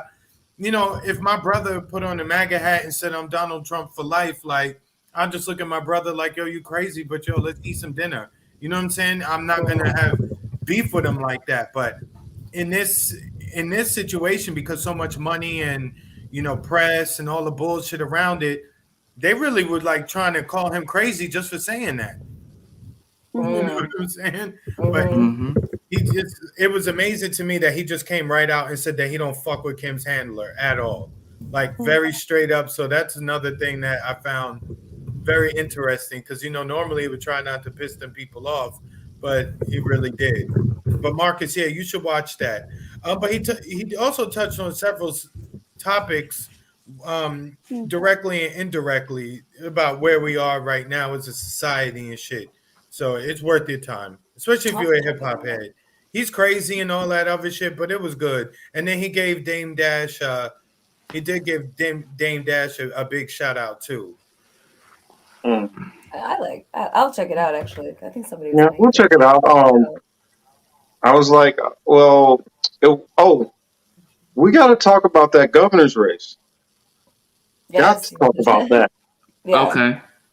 Because I guess I'll go ahead and set it up, and then I'm happy to hear everybody's thoughts. They, especially on the legacy media, and I'm talking about print and I'm talking about on screen, they have spun this whole thing as it's all about critical race theory. That they lost because the Democrats are pushing critical race theory, and the Republicans are racist because they're against critical race theory. Um, and a lot of things I felt weren't factored in. My take, first off, did it play some part? Yes, but a very small part. There were so many issues which they wanted to hang that on, and I feel like they wanted to hang that on critical race theory because Democrats don't want to talk about critical race theory more than Republicans don't want to. It's more the white suburban liberals that don't want to really talk about it. So they figure out, let's just get that out of there and use that as an excuse, and we can blame all the ills on that. Marcus. One of the biggest thing that got his ass in trouble is when he said that parents don't really have the right to dictate their kids' education. It's not even necessarily about critical race theory or any of that. When you tell a parent, like if I have my kids in your school and you're telling me I can't make any decisions and I just need to shut up and listen to the bureaucrats, I'm going to have a problem with you. Another thing is schools in Virginia have been shut down all of this damn time. That you got to factor that part in too, because that means somebody's having to, stay home from work or some child care is being paid out. So I'm pretty sure a lot of people are kind of upset with some of these bureaucrats. It's some other issues, but yeah, Chris, go on ahead. What were you gonna say? No, well, one, look, I've been black all my life, right? Like the rest of like everybody else, right? I don't know. I'm not even going to pretend to know a critical race theory. One, what it is. Number two, I'm not even going to pretend that I give two fucks about it. Yeah, I don't give a shit. Like, I don't give a fuck about, like, quite honestly. Race theory. I don't know. There's so many other things wrong with the education system that, like, critical race theory is the last. Like, I'm sorry, but like, are you kidding? You're not serious about actually reforming education if that's your main concern. Like, give me a fucking break. Yeah, so you'll know that you'll know that there's a white supremacist system, but you still won't be able to program a computer, fix a car, build a house, balance your checkbook, but you're gonna know about critical race theory. Like, but this is the catch. This is the crazy part about it. It's not even about critical race theory. Critical race theory is not even taught in schools. Critical race theory is only taught in college. What the right has kind of been using is because some teachers have been taught critical race theory in college that they're going to influence their kids and teach them that. And so it's the right taking that culture war shit and pushing it to the extreme. It's not even being taught in schools. That's the craziest shit about it. They're making it like if that's the issue. In fact, it's going to be controversial to say, but honestly, the trans issue had more of a play in that race than critical race theory did, because there was a parent whose daughter was allegedly assaulted by a student who was claiming to be trans, who still has all their male organs, who allegedly sexually assaulted a young girl. Now, the school board acted like they didn't know anything about it. They dragged the parent out. Now this kid has been convicted of this, and apparently they did this at multiple schools. And the school board was completely ignoring. Well, not ignoring, but they were trying to like sweep it under the rug and act like, no, this ain't going on at all. And that pissed off a lot of people. And so that got tied into the culture war stuff also. I mean, so you had the people who were propping up critical race theory as one of the boogeymans of what's going on. You have that situation with the trans situation. Then you had also schools being shut down all the way up until like literally, like a month ago. I mean, they still might be shut down for all I know. So you have those three issues, and then you have, I guess, some books with profanity and vulgar content in there, which Terry McAuliffe was like, it's not up for the parents to decide this. So you got four issues right there. And then another thing is Glenn Youngkin, well, I don't know if he's going to do it or not, I don't really care. He also talked about that he was going to try to cut taxes as far as on groceries. and things are really high there right now in Virginia. So that's like 5 issues, that definitely factored into the race, but they're hanging everything on critical race theory. Yeah, it's an easy one. It gets people riled up. You know what I mean? It Mm-hmm. just feels like a show to me, like Yeah. just a show that's preparing you, gearing you, ramping you up for midterms next year, right? Yeah. Just to Well, it's ramping the just to Democrats prime up the to pump. say the Republicans, it's all about race and they're racist. And it's propping the Republicans up to say the Democrats are all about wokeism and trying to drown us with wokeism.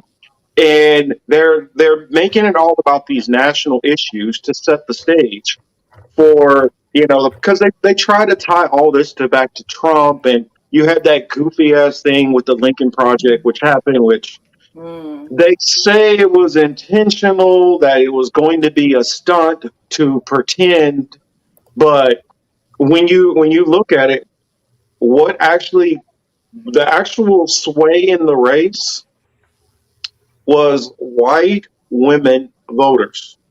They voted 75% for Glenn Youngkin. That's what swung the race. And so if you want to say it's all a race thing, well, it was like a 54 to whatever the other math is, like 53 to 46, whatever the shit is. That percentage voted for Biden. They voted to get Trump out of office. So Glenn Youngkin, though he did the normal typical Republican stuff, they didn't look at him as Trump. And the Democrats wanted to make him Trump, just like you had Kamala came to the state and they pushed the whole Trump narrative. You had Biden went to the state, Obama went to the state. All of them pushed this Trump narrative. And then also, you got to remember the lackluster speech which Obama gave. Obama basically said, we didn't get everything for you. What do you expect? And so you can't do this game of telling people, yeah, we didn't really do shit for you. We're not really going to do shit for you, but still vote for us anyway. I don't know how many elections they think that shit is going to work. Yeah. They beat that horse to death. Yeah, thank you. They beat that horse to death. That whole election was interesting. So I have to say, it's like, first of all, I don't know, like we all know the elections are it's like a joke anyway, but I think it's a good indication of like people's, I guess, where they're at. And so what I am a little worried about in just terms of like how the hell are we, breaking through to people is now, of course, this is my little like theory.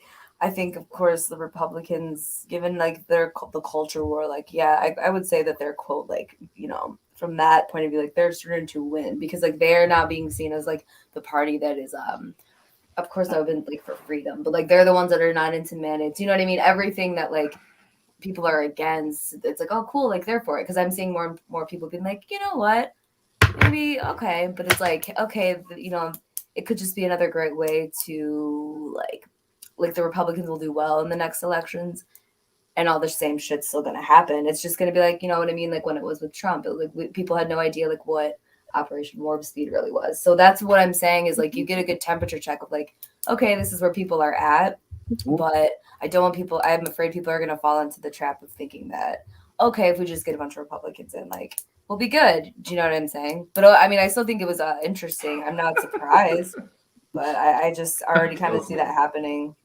Well, yeah.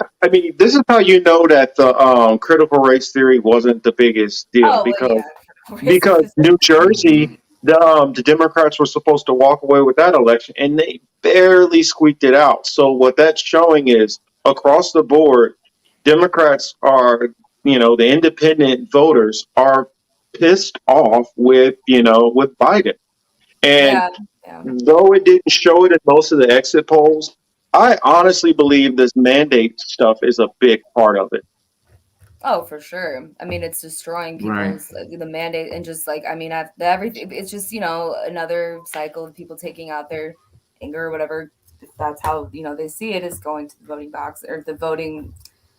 Why am I blanking right now? You know what I mean? They're going to vote, and it's after everything that's happened, of course, because they don't really see. Again, they don't really put any of the blame on like Trump as well for like ushering this shit in. So I'm not surprised. I think they know Biden is going to be look seen at who as they the voted bad in, guy. though. Look at who they voted in. Like that, it's not even. I just don't know. I feel like also like just for me at this is just how I feel. I understand that other people feel a different way. I really don't think that their votes really matter. I know, that's what I meant too.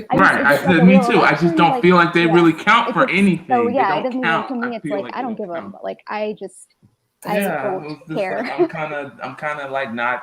I'm kind of like I'm aware. I'm there. But Yeah. not really. So I'm like, okay, it's a temperature check, I guess. You can see, like, you know, not that we need it. We kind of know where people are at. But yeah, I mean, critical race theory, that's like Tim Pool's been blabbing about that shit for weeks now. It's definitely, I mean, yeah, like conservative shows I've heard, like, even just like on talk radio, it is a very, I mean, it comes up. They're so scared of it.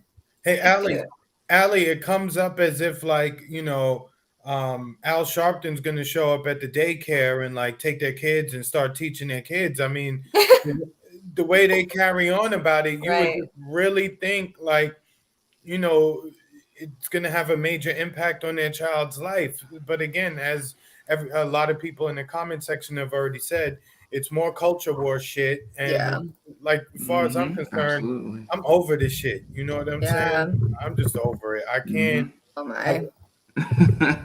You know, we watched Right the last there. generation. We watched the last generation go through that bullshit, and you know, we're a little bit better because we have more information.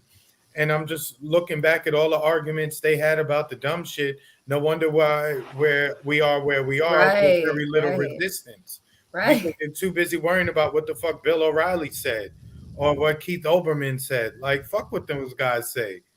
Right. You know? Why does this define continue? It's Exactly. like, well, There you why go. does this keep happening? It's like because guys at some point, like we're letting it. You know what I mean? We keep falling into the traps as well. So yeah, no, it's interesting. And my bad because I think I was mixing up Virginia. I don't think I actually understood what happened in Virginia. It was New Jersey that I was talking about. So that's how much I followed it. So But it's the same. It boiled down to like New Jersey. Now that you could say is more of a referendum on the national politics, but okay, that's what I was talking yeah, about. My bad. Okay. yeah. I get what you were saying. I'm with you. I'm with you. Okay. And then in New York, but Virginia, I follow that because Chris actually got my attention to pay it on that one because when he brought up about Glenn Youngkin and his ties to the Carlyle Group. He's a CEO of the Carlyle Group. Like, what the fuck? Okay, that's right. Okay.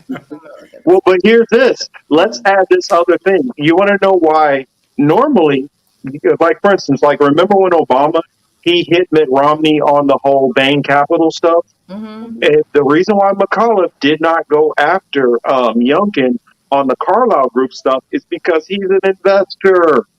Of course. So if he says that, then he's like, hey, but you're investing in my company. Right. See, I feel like I just really think like this will be the trend now. They're like, see, yeah, we're all good. Like we're gonna fight back against this shit. You know what I mean? Like just in general, like Republicans, I believe will do well in the next election. Oh yeah. You know what I mean? And then well, this is gonna be 2010 all over again. The thing is, exactly. People don't get that. That's what people don't. I know. It's like, come on, guys. Sing this song and dance before. Well, they're gonna do even better than people realize, and it's only because of the topic that shall remain nameless. But it is because of that, because a lot of people are looking at the policies of what's going on in New York, Chicago, and California. And they're like, nah, we don't want that bullshit. Like, we see what they're doing in Florida. We see what they're doing in Texas. I would much rather be there and deal with it than to be in those other states. And that's what's going to get them into trouble, because the difference was Obama, yes, completely sold out to these same companies. The difference between Obama and Biden is 100% bought out. So he's literally doing what they're doing without any stop or any check on it. Where Obama will be like, hey, guys, we can do this, but maybe we need to slow it up a little and not be so heavy-handed with our approach and kind of do a little bit more carrot. And Biden is like, no, okay, pharmaceuticals is you guys really want them? Okay, cool, whatever. I'll do what you want. And that's what's happening. So because they're so heavy handed, Biden is destroying his approval rate. And he's so fucking loopy. He doesn't know what the hell is going on any damn way. And so his people are like, oh, we don't give a shit. We're getting paid. And then they've like double screwed themselves because by putting Kamala on the ticket, now everything falls in her lap. And so, I kind of wonder for a while. I'm like, so is it that they're intentionally putting Kamala there to throw this shit, or are the billionaires that fucking arrogant that they think that no, we can still win with Kamala, on our Democratic side? Or my conspiracy theory, let everybody know, my mindset is maybe what they're trying to do is they're like, we got both sides locked up anyway. So instead of doing the one side go heavy handed and then the other side pretend like the Democrats, oh, we're your friends by stabbing you in the back at the same time. Now they're just like, screw it. We can just start hammering you both sides. And so they're like, we don't care if we lose because we're going to bring our Republicans in to do the same shit to you. Yeah. Yeah. It's like, I'm sick of all of them, to be honest. But I expect, it'll just be more like, par for the course. And I just expect, but it is funny. I did read some article and it was by, one of these like people from like the DC press corps, like for Politico. And it was like another article being like, Democrats, you have to like strategize to get back in touch with those, middle of like, who gives a shit? Like, and it's like, oh my God, you're still on this, like just strategizing, like, paragraphs over and over. And it's like, hey, maybe you just don't, because if you have to strategize as much to like connect with people, it's probably just not working in general. Just all of it to me. You know what I mean? That's why they have that. That's why there's just such focus on Facebook, because they know most of the voting people, most of the people who still believe. Hey, Josh, what's up, brother? What's up, Josh? They know most of the people who still believe in voting are Facebook users more so than any other users of any of the other social media but platforms. They don't even need people's votes, really. Like, that's what I'm trying to, like, I genuinely just don't really think they need it. Well, like, you don't care. You're right, Sebs. The only part that I would disagree is they want to have the veneer that they're not completely corrupt and that this system is still running along smoothly. I mean, because these people are very, very vain. It's all about appearances. And all of a sudden, if everybody just stopped voting and the numbers like plummeted to the floor, then they would look like a failed state. I literally wish people would just do that. I do. I wish people would honestly do that. Same here. I know. That's, you want a I solution. would honestly love to see that. I would love to see that. That would be great. No, literally, just disengage. That would Like, be why fantastic. legitimize an illegitimate structure? Why? Yeah. Why? Why would you do that? This is not legitimate. Why would you vote for Yeah, this? You're wasting but your time. as long as they have, Or wasting your time. I don't care if it's what's her name, Shawan, whatever. Storm or Shawan, Yeah. It's your See, what it is we still have the boomers who are still completely locked into the two-party gridlock. We have the Generation X who's still locked in. They think they're progressive and all whatever, woke and all that. They're still stuck in the same crap. And then you have the suburbanite millennials who are still trapped into it. All of us who are even if some of us might be maybe suburban or whatever, there's that faction which sees through the bullshit. So you have this like almost cutting off below a certain point where they're not with what's going on and they're starting to see through it. And when it starts getting to the point when there's less of those people who are still toting that line, then they have to go like full heavy-handed on all of the shit they're pushing. Josh says, I'm not a progressive or leftist. Neither am I. I feel like both of them are full of shit. Maybe that did happen, and that's why they're Can't do it. down so hard now. Can't do it Maybe people anymore. stop participating, but they don't tell you because you don't actually know, because the numbers are lies. I'm sorry, but they are. The numbers are lies. They just are. There's no way to prove them. They just call people during the day and they're, and they poll. Like, what is that? who's at home at 3 o'clock in the morning or 3 p.m. that's like answering a house phone at this point? You know what I'm saying? Like it doesn't really like the poll. Just I don't think as many people actually participate as they think.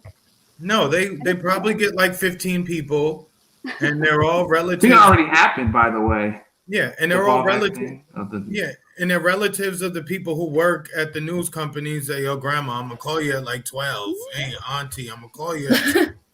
And that's what they do. And then they call and say they take 15 people and they extrapolate that and they try to make it seem like, well, 40% of the country believes. No, they don't. Shut No, up. they don't. They don't even participate. Let's be like, are people really participating that hard? Like, who stood in line to vote for Joe Biden or Trump? I'm sorry. It's like idiots. Well, you know, people that want to whatever. believe. I know, but that's it's like just I stop know. participating. Reject And it. now Like, they got fucking buyers. reject They it. got voters remorse. You got voters. Yeah, that's Why what would you I'm. even vote? Like, what's the point? Well, yeah, You missed me with good that. point. It's like I told I this. guess, but I don't know. I told Maybe it is somebody. cynical. Oh, sorry, Sebs. Go No, ahead. I said maybe it is cynical, but it's just how I feel about it. It's like I just don't want to give it any legitimacy.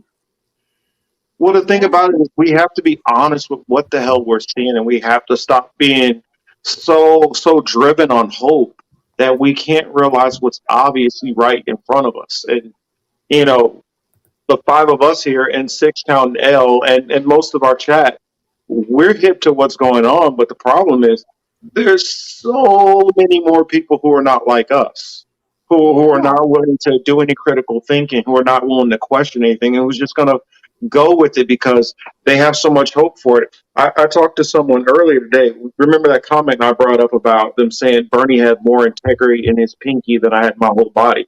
Somebody who agreed with them. I went back and forth discussing. He's like, well, I've been fought for 55 years and it's time to pass the torch on to you. So what are you going to do with it? And I'm like, well, I've already spent about 30 years trying to push for it. And I've come to the point where it's pointless. There's nothing that I or we can do. I've literally been out there fighting and watching it get worse and worse and worse and worse, decade after decade after decade. And I told him, I said, Bernie Sanders was my Hail Mary, my haymaker that you throw in the 15th or 12th round. Yeah. That was my last hope. And when he folded like a lawn chair, and how his behavior has been now even worse, Yeah, he's never been that great. I'm done. I'm completely done. There's no, I realize that whether it's by hook or by crook or whatever it is, maybe they found some kind of evidence that he killed a dead hooker some years ago. I don't know what they have on him. I don't know if they paid this guy, out the wazoo and he has some stuff sitting out in the Caymans. I don't know what it is, but I know he is completely sold out. Or completely ineffective. And if they can get the guy who I felt like has been fighting hard since at least about 94 when I first used, because I tell people, it's not like I just start following Bernie and a supporter of him in 2020 or right before that.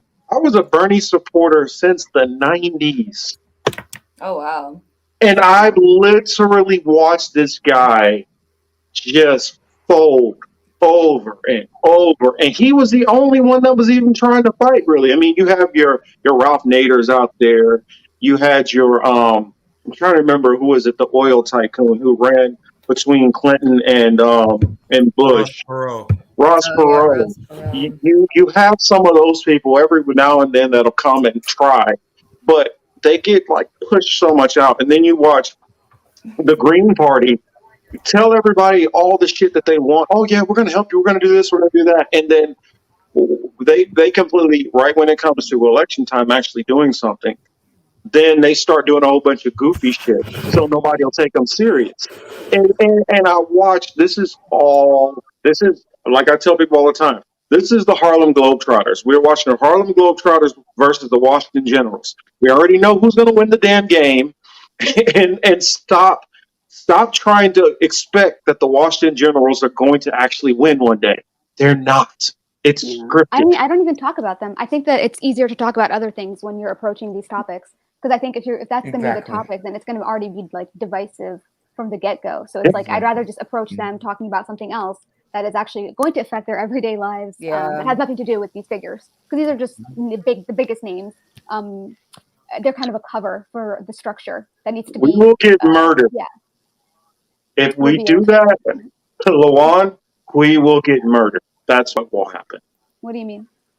This commentary says left got to storm the Capitol. Everyone gets arrested, but everyone's in. They No, wouldn't have everyone gotten. gets shot. No, That's that what's wouldn't going have to happen. happened. They're going to Well- brand everybody as Antifa and shoot you. Yeah, but I think my That's main what's thing that I going was to trying to Pass say out was and that just, it's and like just it's throw the, out medals to all the cops who. I think that like focusing on the big names is There'll be actually a parade. not that great for trying to come to an understanding with people. It's not to say like that you shouldn't give your opinion about things, but it's like you don't need. That doesn't have to be the focus. Like who gives a shit about Biden or how they feel about Trump? I don't care. I don't care. Yep. Like there's other things that can be discussed. So it's just like because if you go down that path, then like you're just going to be arguing about that, and I mean that's fine. And it's not that shouldn't be explored, but it's like I don't know. For me, it's kind of just a way to distract from getting to some of the roots of the things, rather than like having like an honest conversation about like shit that is really going to affect your everyday life. That's why what we And do that's not Joe here. Biden. Well, that's why what we do here, what Aly Sebs, what a lot of them are talking about, it's about knowing what the hell is going on. When you start knowing what the hell is going on and you start trying to actually go to the root cause of it, don't look at, well, you're coughing, you're balding a little bit. Find out that it's cancer, and then you can fight the cancer. Don't fight the balding. Don't fight the cough. But everybody is still stuck in that mentality. I mean, because I'll go ahead and put it out there. Whatever you want to say or who is doing it per se, it's not about any of these politicians. It's way, way, way above these people. And it boils down to literally handfuls of people, maybe a couple hundred people, maybe 1,000 people right? Yeah. who is running all of this shit. Yeah.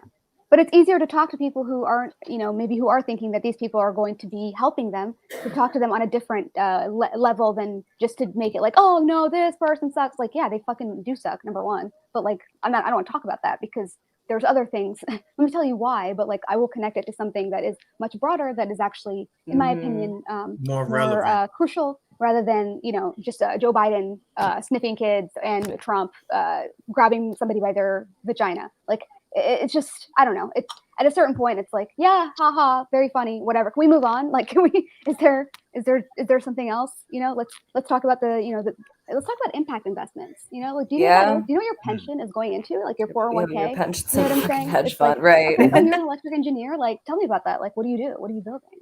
It's just. I don't know. It's that's where I try to meet people, rather than like you and your employer making matching contributions to right, Vanguard or to BlackRock. You know what I'm saying? Exactly. Yes, exactly. And Zurich, because like, you're saving for retirement. I was just Yeah. talking about this the other day. I'm like, you know what? This seems silly. It really does. If you think about it, you're putting this money away, and then when you need it, they have a list of reasons for you to get your money. Yeah, just think about that. That's my money. That's my money. If I say, yo, you know what? I want to go buy a bunch of cocaine and sniff myself to sleep. Like, let me do it. Give me my money. Right. You know That's my money, and I want it now. Right. It's my money, and I want it now. You got to go to JP Wentworth commercial. and you have to get with your employer, who then has to make a determination to let you know whether or not they're going to give you your money and how much, and then they lend it back to you, and they make it seem as if, well, the interest rate's only 2%, and the repayment terms are favorable to you, and it's just like, motherfucker, that's my money. Why is it interest rate? Why is it repayment? It's my money. Just put in my bank account and let me go about my damn business. Yeah, I don't need you to tell me why you might be missing out if you do take it out in the tax. And I forgot that they did. There was with the CARES Act, they made it so that there was like you could take your money out last year with no penalties. Yeah, I just missed the boat on that, but yeah. This is what we need to be talking about right here. It's just it's more like stuff I think that's like people can actually be like, oh, I can apply this to my life. Whereas if you're like, Yeah. Joe Biden is sniffing kids. It's like, yeah, I mean, I guess as a country, that's what we want. I don't It's know. like, yeah, sure, let's have a 45-minute conversation about that, which is fine. It's just more like, are you not over that? I don't care about these people. I literally don't care. And I don't even want to No. give them the time of day because I just don't, it's not even, they don't even deserve it because it's like, you are the distraction. You are the red herring. Like you are like the, you know what I'm saying? It's just like, you're part of the propaganda. Like that's not even. And that goes for all these indie It's just so creators. childish. Position themselves as Boring. different. Fucking boring. See, Science, I gotta help you out, brother. I gotta help you out. Says if we vote Dem or Republican, we are the problem. Also, machines are rigged 100%. Secretary of State will be the first on the chopping block. French style revolution. That ain't gonna happen. You want to know why? Because we do not have enough guns and weapons. This ain't New Zealand or Australia or Great Britain where you can fight back. They will bring out soldiers and they will bring out choppers if they have to and lay everybody the fuck down. It is not going to be no French style revolution. That ain't happening. Yeah. Another thing is they already have all our communication. So as soon as you start trying to organize, they're going to take you out. You got to remember, you're talking to a weapons specialist here. I'm telling you, we don't have the weapons to fight against what the government's going to bring out. So there, the day, if we had a chance to do that, the last time we had a chance to do that would have been like 1940. That's the last time when we had 1940s and 50s was the last time we could have actually fought the government and won. Not now.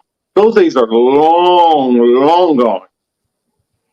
Yeah. I mean, we're literally talking about robot dogs that can accurately shoot you at close to a mile away. Yeah. I mean, accurately. I mean, you could put it right between your forehead, almost a mile away. So that means that if it just shoots the center of mass, it probably can hit you a mile away. There's no stopping what the hell's coming.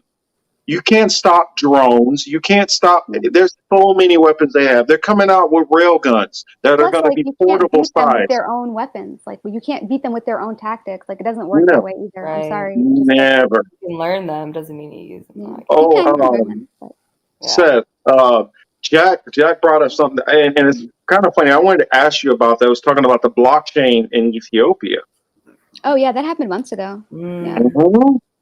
And I was noticing right now it's looking kind of ugly over there in that area Yeah. as far as like possibly being taken down. Mm-hmm. There we go, Josh. They've got sound weapons and shit. Exactly. Mm-hmm. There's so much stuff that they have that most people don't even know about. Yeah, it's like it's just a fantasy. I think that's nice. I suppose honestly, I think a lot of people that really either maybe haven't seen violence in their own life, or I don't know. There's like they read it in a book, and it's like we're gonna go for like a French Revolution. Like, please, I'm sorry. I've been in 4 active war zones. You're right. I know what our military has and what they can do when they want to, and you ain't fighting that. You are not And fighting why that. would you want to fight it that way? It just doesn't make sense. Like, why would you fight it that way? It's not the tactic that you would use to fight that. January 6th. January 6th was a photo op. That's what you got to understand. Yeah. I don't know how you can see it January otherwise. 6th, what that was all about is they literally let people walk right in there, act the fool. Because here's the thing: if it was real, why did not one single politician get a hair hurt on their head? Why? Yeah. If it was, how were they able to make sure every single politician got out of there? Because they knew it was coming and they let it happen. They could have think about it. When Trump wanted to go march over for a photo op last minute in front of a church while protesters were going on, they were able to assemble the National Guard in less than 10 minutes to walk him across with protesters who weren't even violent. So you don't think that they couldn't have marshaled those same, those same troops to get over there and shut everything down and put it in order? They let that shit go because you know why? Now they can all say, "Oh, I'm so scared for my safety." Now let's put some barriers and let's put more windows and let's get more troops and let's go ahead and put more Secret Service agencies all over the country. That way that they can put troops in place to shut down oppositions, which you guys are going to even start thinking about doing. That's the whole point of January 6th. It was a Right. psyop. Oh yeah, 100%. You used to watch it, you're just like, oh boy. And so that's why a lot of these people that are like, they play right into it. They're like, no, we're gonna go protest. I'm not saying Felt don't, more you like know, a do what tour you want group to do, but than you're playing right into it. an attack. Mm-hmm. It I mean, really did feel like a I was tour group laughing was when I happening. watched. I was I thought it laughing was when I funny. When they I were didn't showing see that it. footage of them just strolling in, it felt like they were just on tour. And then, Yeah. okay, and tell me, how was it that like the New York Times reporter was just like casually with them the whole time? I just saw there was some shit Right. documentary on about it. I was like, oh, I just okay. heard Jordan Sheraton was like freaking out about it, like the insurgency, like the people that promoted. Bitches is on It was so C-SPAN. You don't funny. think this was planned? Come on. Like I they just had was it like, like, oh, like I thought we Exactly. all It knew. has remember my mom not was like, been oh my god. reshown. I don't know. Sorry, mom. Yeah, it just, I mean, I don't Who know. cares? It's Like, I don't know. That's It's why just that something people alternate in footage was fear. science. That's why that alternate footage was brought out of them casually strolling into the Capitol like months later. Also, isn't the Capitol supposed to be the people's house? Like, isn't Look, that it like was. the whole point? They work for the Yeah. people, right? So it's the people Look, also. I think Aly just mentioned that a New York Times reporter was embedded with them. Yeah, Vice, they made a documentary about Exactly. it. Yeah. Vice had an importer embedded with them. The FBI had their agents embedded with them. So if this was Exactly. supposedly a quote unquote And terrorist attack, Alex Jones was there, so that's all I need to know. It's you like said who was there? Alex Jones. Like that's Oh, all I need to know. Like leading the troop, like Right. leading the well, crowd. and I'm then like, oh, okay, I what's see. funny is he was the one who was saying, "Don't go in there, just chill out, come to the side, and just relax a Because little he bit." knew. I Because mean, he the knew fact what that time it was. well, yeah, but the fact that he was there just tells me all I need to know. More like it's Oh, just like this, like Right. skinny, like little.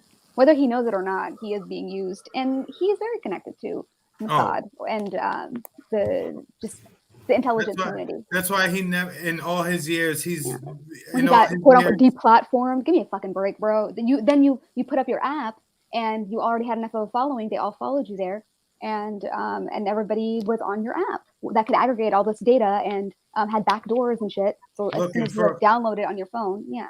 And look, for all these people who So listen, and for all these people who listen to Alex platform that ass. Jones, and all the people who listen to Alex Jones and Trump and all this shit, talk about saving the kids and they hurting kids and shit like that. Well, that one country that shall remain nameless. A lot of those a lot of members of that country, they're into that kind of shit too, and they tend to have a lot of power here in this country as well. So if you wanted to look at kids missing, you could actually look at that space too, but you choose not to. So I think it's every country that's involved in that as well. I think oh yeah, of course, yeah. but we know like would be a UK or everywhere. correct Europe, the UK and the Zionists. They have to be number they all one. work together. It's a business. I feel like it's a business It deal. is a big with them. They don't give a business. fuck Oh, about yeah. It's a religion, racket, spirituality. Give me a essentially. break. Yeah. They care about money. That's why that's the way they speak about everything. It's profit. You know what I mean? The decisions that are made, it's cost. Now it's just. I know people are like, it's more than money. It's just like, sure, but at the end of the day, it's assets. It's money. I don't know. It's money and blackmail. Oh yeah, that too. Sorry. There's other things other than money for sure, like other motivations and things. But I just mean like on the as far as like following where the corruption is, like you can normally do it with money connections pretty easily. It's the quickest way, I would say, to get to like at least close to understanding. But yeah. Sorry, the January 6th thing just makes me laugh. Oops, was I not supposed to say the date? Oop. I don't know what you can say and can't say. You better talking not. about can't say what you can't say. Thomas talking about LGBTQ. But I don't want to go down. I don't want to go down that road this week. Sorry, I swear to God, if I just got your channel, you did episode. No, we won't get in trouble for that. Honestly, the only thing that we really get in trouble for is the COVID stuff. That's where I get nervous.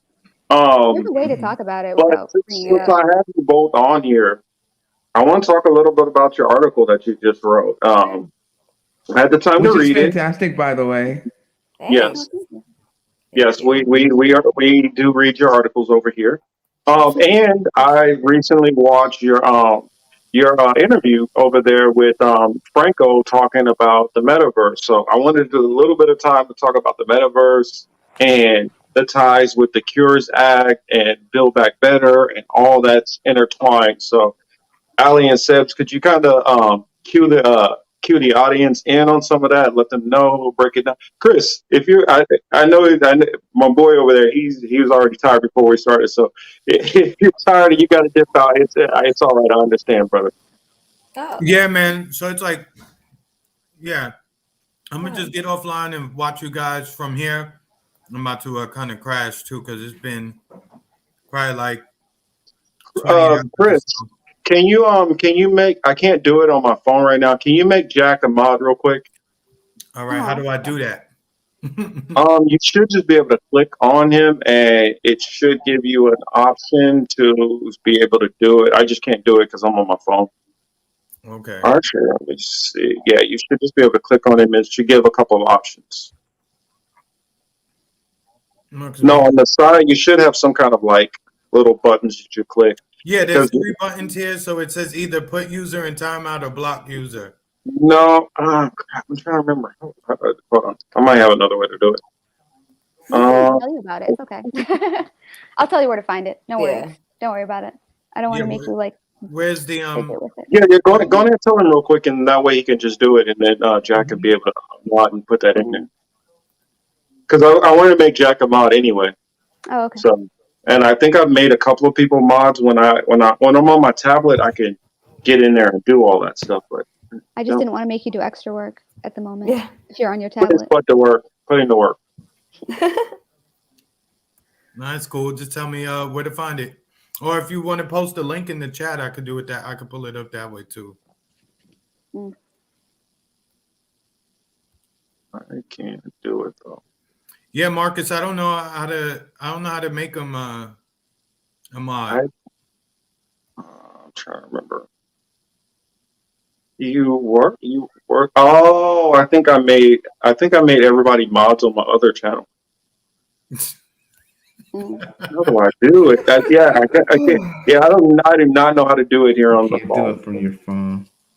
I'm gonna have to switch. I'm gonna have to switch. Come back in and out one more time. But right before we talk about it, so I will be right back. Okay, yeah, because I want to talk about the article. I want to talk to Metaverse a little bit. I'm gonna be right back. Sorry. And so while they come back in, Chris, can you kind of give people like some of your thoughts on the whole Metaverse stuff before you dip out?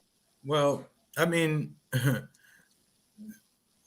I think all of that is just another.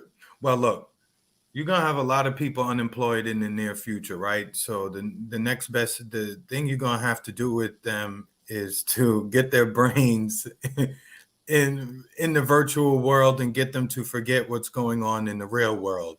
So again, all of this is just leading into getting you used to staring at a screen even more so than what we do with our phones. We're at the point where it's just, as I said before, a melding of man and machine. And there's going to be nothing better for the ruling class than to have you stuck in a virtual world where nothing is real, where your mind will be warped after a certain amount of time. You will start to believe in this virtual world and you will forget about the actual real world. And of course, it doesn't have to be everybody in the world who's caught up on this. You just need a small percentage of people to be caught up in it for their plan to work. So it's something that's dangerous and you should be aware of it. And also to those people who have children, you should be very mindful about allowing your children access to this technology. It was bad enough we gave them access to the cell phones, right? But this next shit is going to be even worse than the cell phones, because at least cell phones you can take those down, you can put them away. This headset shit, good luck trying to separate the kids or anybody from that world. You know, right there. Yeah, it's already too late because it already started with the video games. I mean, they've already been doing VR. Yeah, if you were putting your kids playing the game Sims, that was already getting them ready for the metaverse. If your kids are a little bit older and they were playing like Grand Theft Auto, that's literally getting you ready for the metaverse. And if you're using any of these virtual reality goggles, even if it's like, oh, well, we're just gonna, or it doesn't even have to be virtual reality. I mean, It doesn't even have to be a game.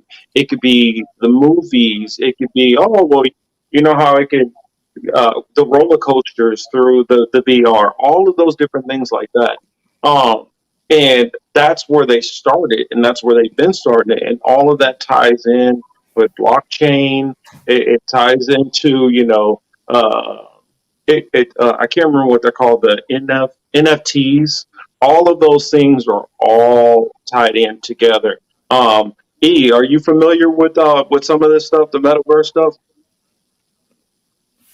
Yes, actually, I'm in regards to the article, I'm really appreciative that they expanded their scope beyond, attributing it to Facebook and attributing it to gamer culture, because of course Meta refers to gamer culture as well. You are starting to see Nike wanting to get into the metaverse. You are starting to see various advertisers wanting to get into the metaverse.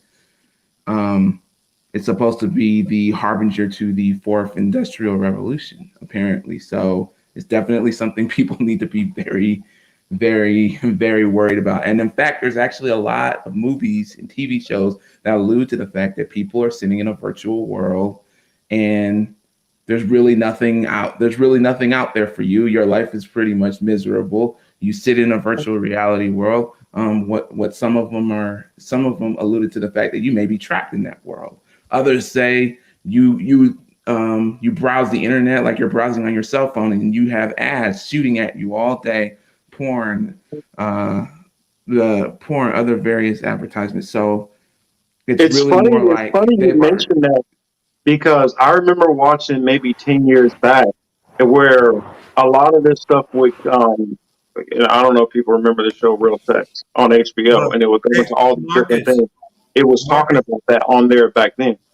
Marcus, I gotta run though. But Okay. I'll catch up to you guys in the virtual world. E, Sebs, good to see you guys. Yeah. Aly, whenever you get back, Cool. chat. Thank y'all, appreciate it. I'll see y'all on the next one. All righty, brother. Have a good night. Thank you, Chris.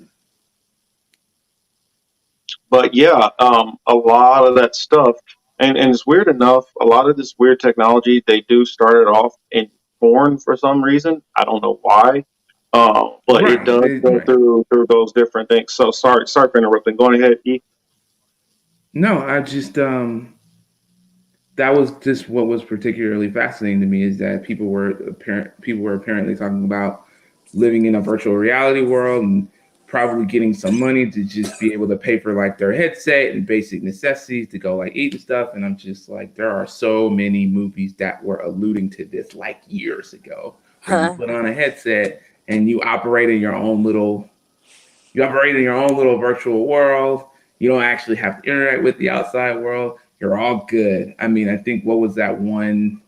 I was playing one game where you got to do artwork, and you were charged 1 credit for every. You were charged 1 credit for every single paint, or every single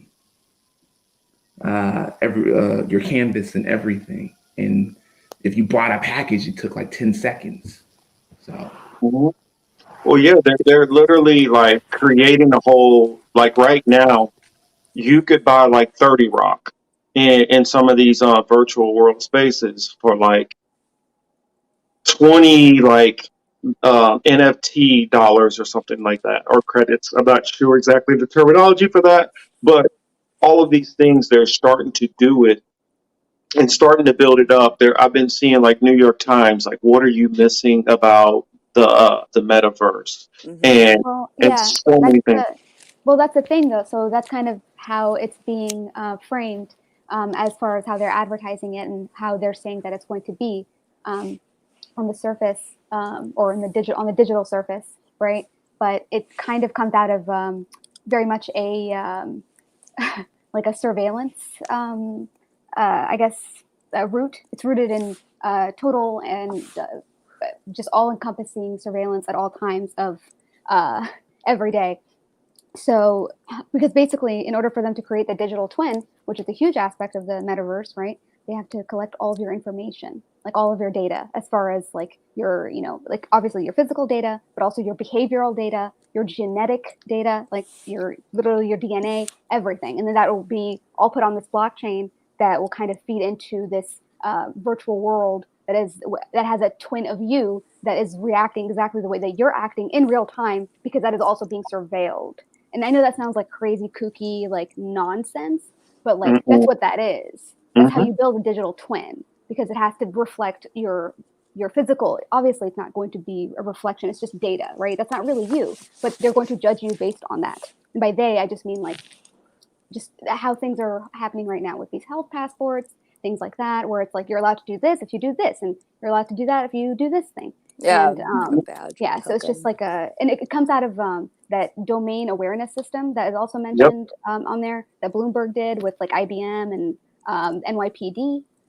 So, and then that was like they had, what did they have on their board? They had like Pfizer on their board, Goldman Sachs, like the Federal Reserve. You know, it's like literally creating a biosecurity state, and that started way back then. You know, in New York, and then that went to Chicago, went to Baltimore, it went to like South Africa at one point, all these other places.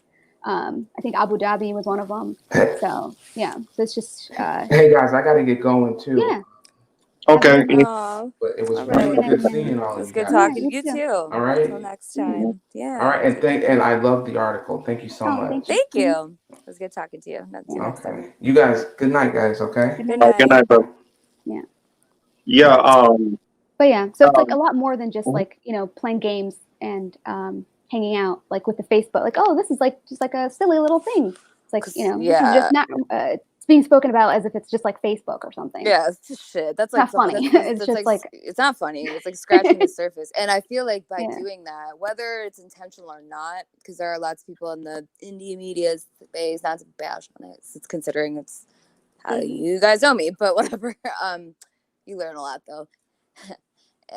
Anyway, it's like it becomes again just like another piece of like, you know, it's like a tool to like talk about, but it's like if you don't discuss, I guess, like how it goes further, it's really just about, I mean, they've run out of shit to make money off of here. People don't have, obviously people don't have a ton of money here, and the whole financial system is changing anyway or whatever. They're shifting it. So it's just like going to the metaverse. It's like just another way to profit off of people essentially. And along with all of the perks that come with data. I mean, and we're talking like monitoring everything, like the technology and shit they have is crazy, and I'm not an expert on it by any means, but just like But I even on the follow surface, where we go. Yeah, it's just like, oh, you're trying to, you know, commodifying like nature even. I mean, it's everything. So the, you know, a lot of it can be, it like goes back to like what Sebs is saying, which like with the predictive profiling, and that's like where your digital twin comes in. But I mean, the metaverse, if I guess honestly at this point, it's like if you can imagine that it's like that crazy, like, no, that's what it is. I mean, we're in crazy times, so just expect it.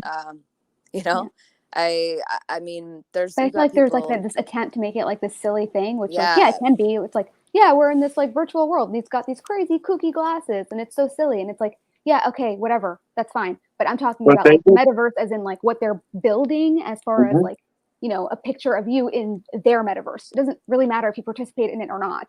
Well, that's what they've been working towards you'll be there. anyway. Yeah. That's Well, you're and when you talked about these digital twins, I think we're not only going to have digital twins. It's a possibility we might have digital twins and an actual synthetic twin also with the AI, which you're seeing where they're trying to make it more sophisticated. Because you know, like I was saying earlier, a lot of times we like to talk about movies and predictive programming. One movie comes to mind with seeing a lot of this stuff is the movie Surrogates. I don't know if you guys have seen it or not. It's the Bruce Willis movie. And in the movie, everybody literally has a synthetic, like robotic version of them, which leaves the house. Like they don't leave the house; they literally sit in the house. So you don't see what the people actually even look like anymore. So you only see what their, you know, synthetic version. So my synthetic version might have me at my perfect height, weight, you know, no blemishes, never have any scars, anything like that, you know, perfect row of shiny teeth, you know, certain other Well, people see, that but might, I've seen that movie, and think about yeah, that. Like, think about that, but instead of like operating a robot that goes out into the real world, just operating an avatar that operates in the metaverse. Right. So, like, you're not even Mhm. like, no one's going anywhere. There no is one's no going out. fancy robot that's Yeah. gonna look cool and like, you know, Mhm. like, that was cool. That's a cool story, but like, no, like your robot or your avatar is going to be in, you know, in the digital space. That's where it's More like Ready Player One. Yes, that's more. Yeah, You but know, probably not. Yeah. they live in a dystopian future, and everybody's piled on top of everybody, completely overpopulated, and everybody literally lives out their life and world through the computer. Really.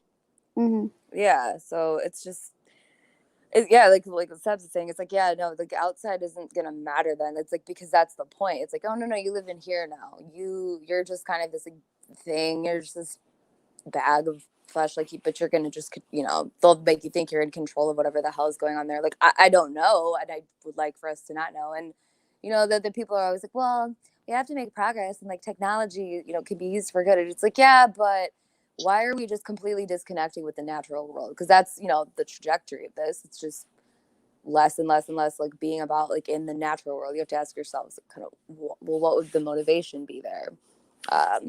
There's money, and also don't forget, this is all very militarized too. Whether or not they're coming out and saying it, it's I mean, if this was a society where it was all hands on deck, and everybody had a hand in the process which is going on, and had our own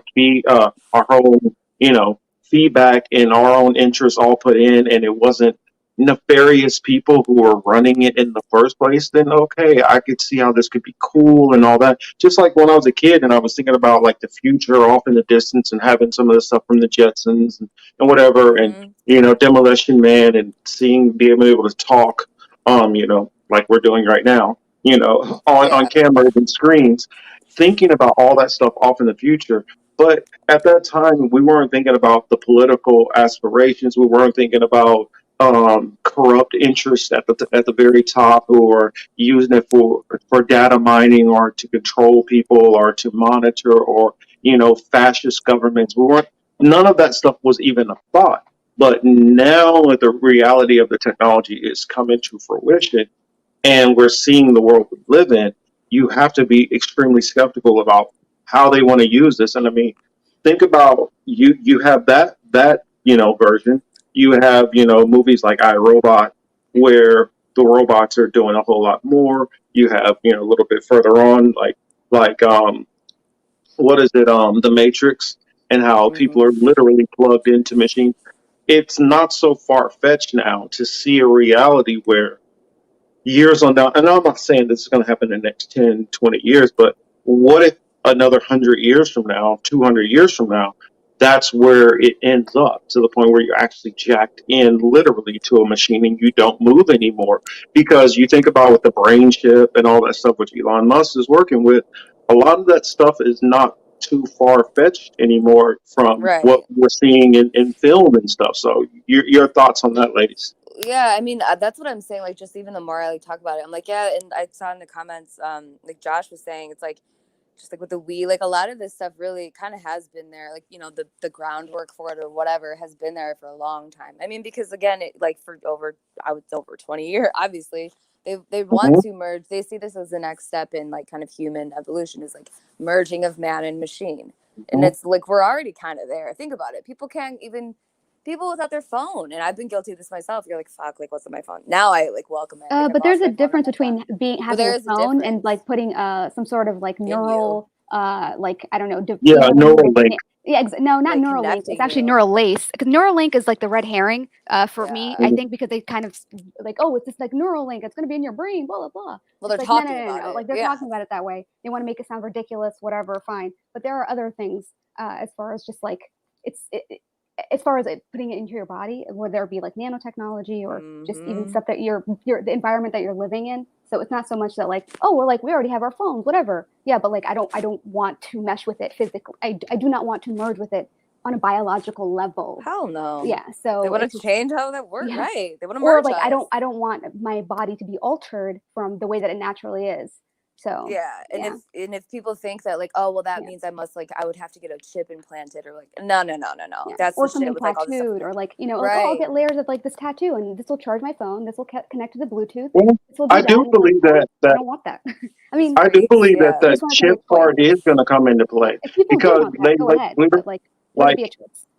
I remember, I think I did this about maybe a year ago, when I reported on the chip that's been used. I think it was Spain, where we were reporting it, where that chip is literally being implanted in people's hands, where it has your medical records, your banking records. It's Yes. able to open your house and all that. So they've already been working on that technology, and maybe it might get to a point of a barcode or something on the top layers and stuff like that. But it's going to start off with that chip to some degree. That's Yeah, and it'll be, it'll continue to be sold as like convenience. So of course people generally will take that over, like, you know what I mean? It's so there's multiple ways that they can do it. But like, I mean, another aspect of this too is just about like the sustainability, like the sustainable development goals. I know it's not directly like, you wouldn't think they're directly connected, but what I'm saying is because like the metaverse, considering they're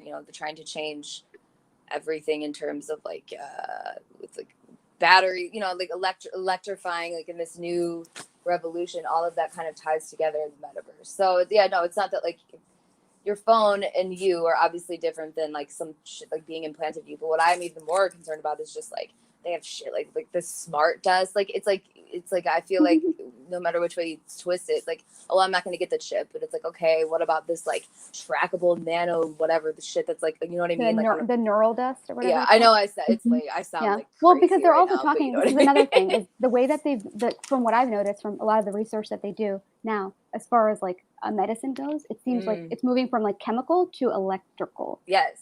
So that's also kind of scary because it's kind of like, okay, so they're just going to mess with like different frequencies or something, or like different way, like with optogenetics with like light to like control certain things. And I'm not saying that they can't be used for good or like there aren't uses for that. It's more just like, well, why would they want to do this? And this is like DARPA studying this, right? Yeah. And all these other like interesting little, because now they're going to have ARPA-H, which is like the health aspect. Yes.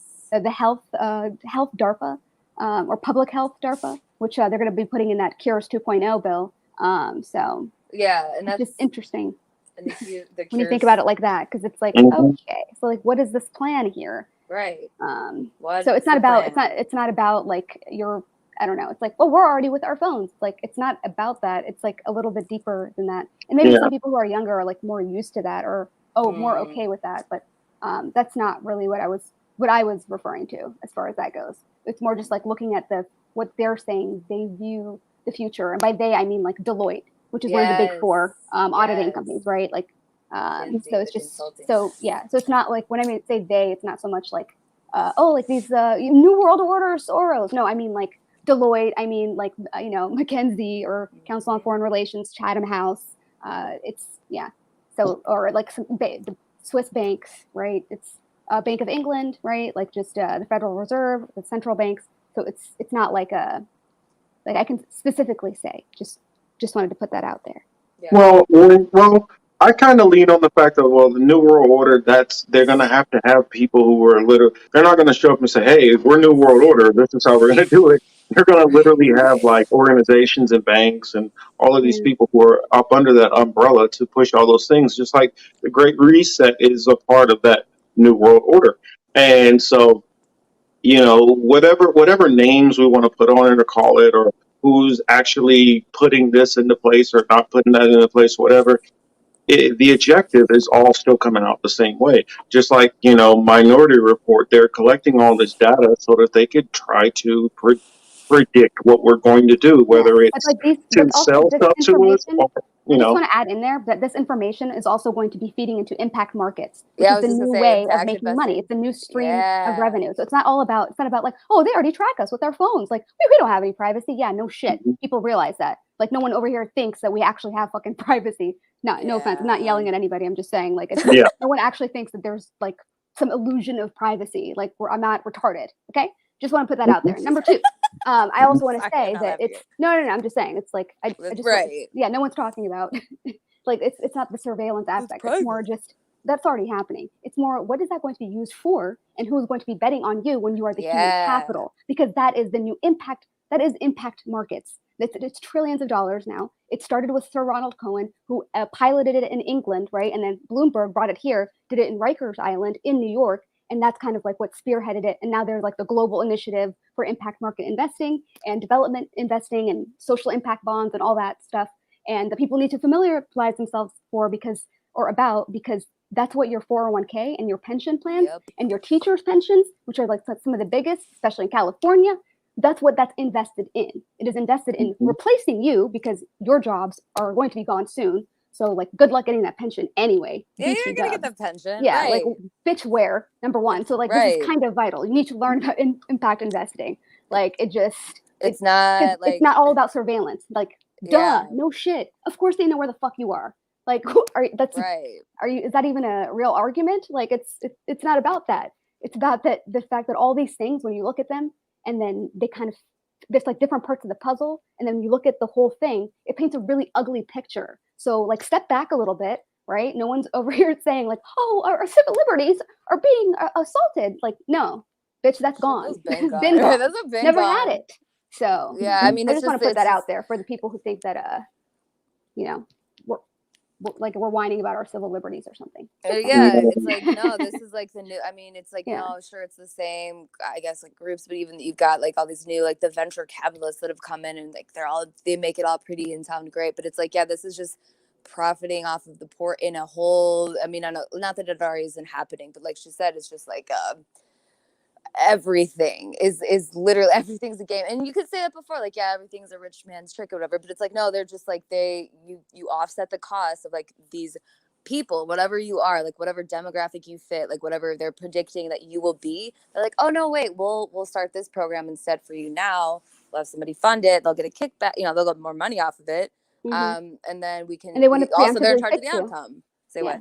They want to preemptively fix you so that you don't cost them more later on. That's all. That's what prison reform is about. It's not actually about like freeing anybody. No one's going to be free. It's more just no, you're fine. It's more just about like changing, amplifying the prison, amplifying it to everybody else.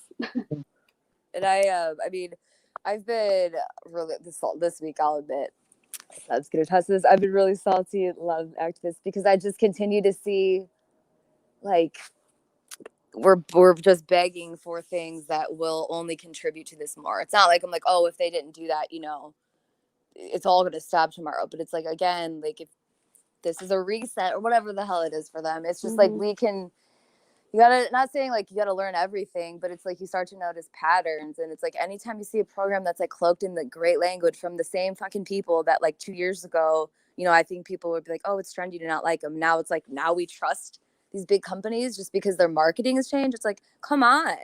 And that's why I keep saying, it's like all of us, we gotta like see how we're contributing this. Yeah, but I mean, exactly, Elle. That's why I said there is no illusion of privacy. Like that's why, I think the privacy argument is actually quite stupid in my opinion, because I'm sorry, I know stupid is not the nice word, but it is, because you don't have it.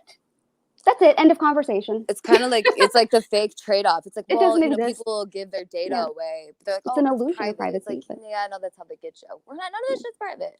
And like, if you look at, technology that's being tested out, or actually it's completely rolled out, like for, and this is an issue that's people get very controversial about, but like Sebs and she showed me a video from China, which we've known that like there's some serious investment in technology there, not from necessarily Chinese companies.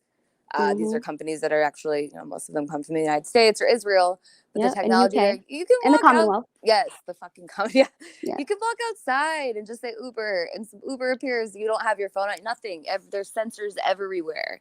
Everything is picked up, and that is also going into the metaverse. So I know a little bit off track, but it's really not, because there's so many. Think about it. The metaverse is just like the digital, and even more horrifying replica of the physical world. So it's like anything can be discussed about, I think, within the context of the metaverse, because it's not just like a Facebook. It's not just some little fun project that Mark Zuckerberg, he's up to it again. And I'm tired. I'm sorry, I'm just like going off, but I'm tired of a lot of like independent creators, like as if they didn't see the last 7 people talk about it in the same light. We're going to bring up Facebook and Mark Zuckerberg again. It's like, okay, so like, let's apply this logic to other industries. You know what I mean? Well, when it's to the level of Mark Zuckerberg, that's when you know that it's about to come online, like globally, because that means that when somebody like him is attached to it, it's already a sure thing.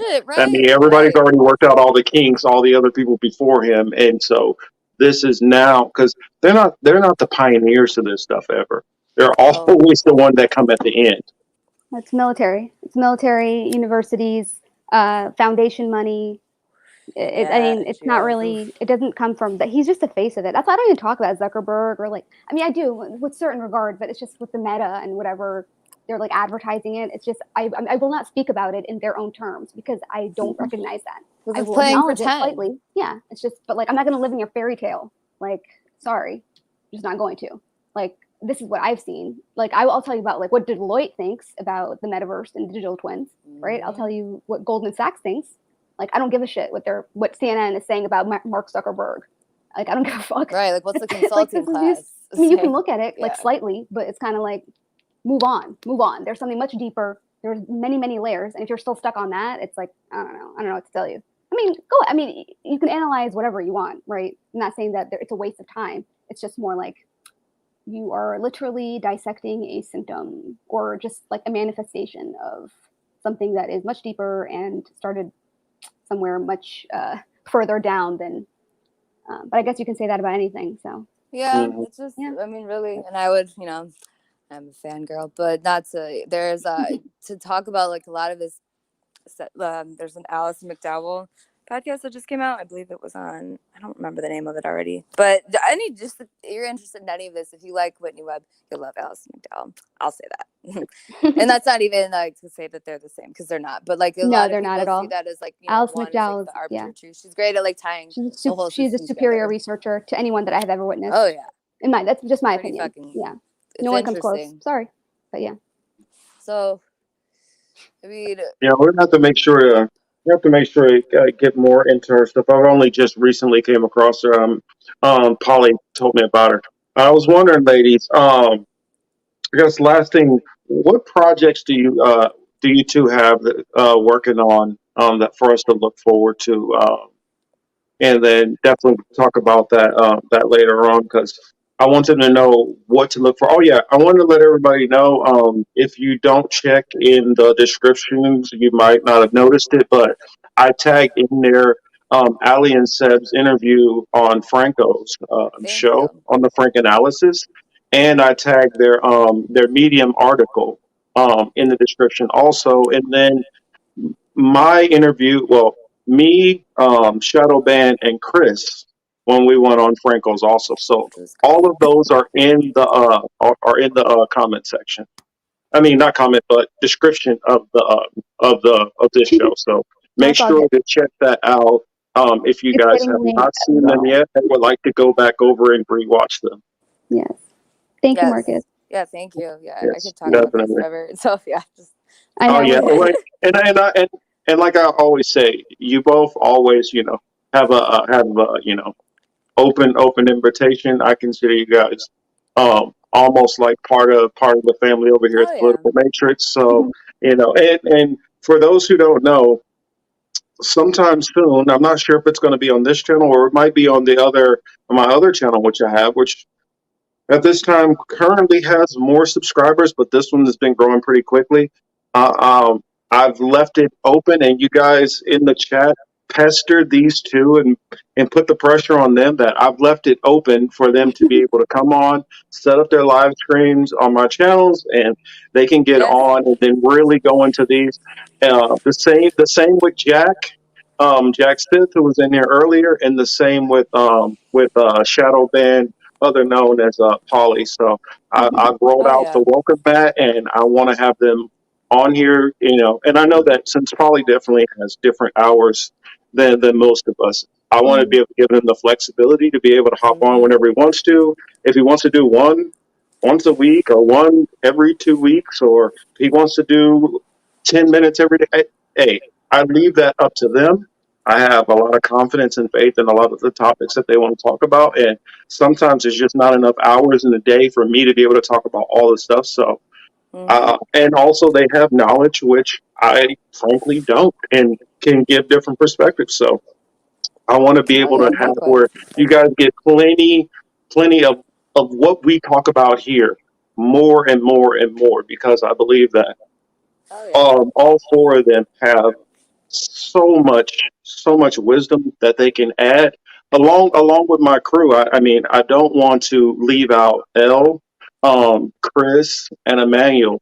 They're also very brilliant also. So I Oh want yeah. you guys to be able to get more and hear more from all, what, 7, 8 people, everybody that I named, first and foremost. And then as time goes on, as I find more people who are more like-minded like the rest of us, I like to grow the family, and whoever else wants to come in and chit chat, hop in either the live stream panels with us, or would like to just be able to, plug their research and work that they've been looking on. That's what I want to do. So that's Hell what yeah. I'm pushing for. Put the pressure on them.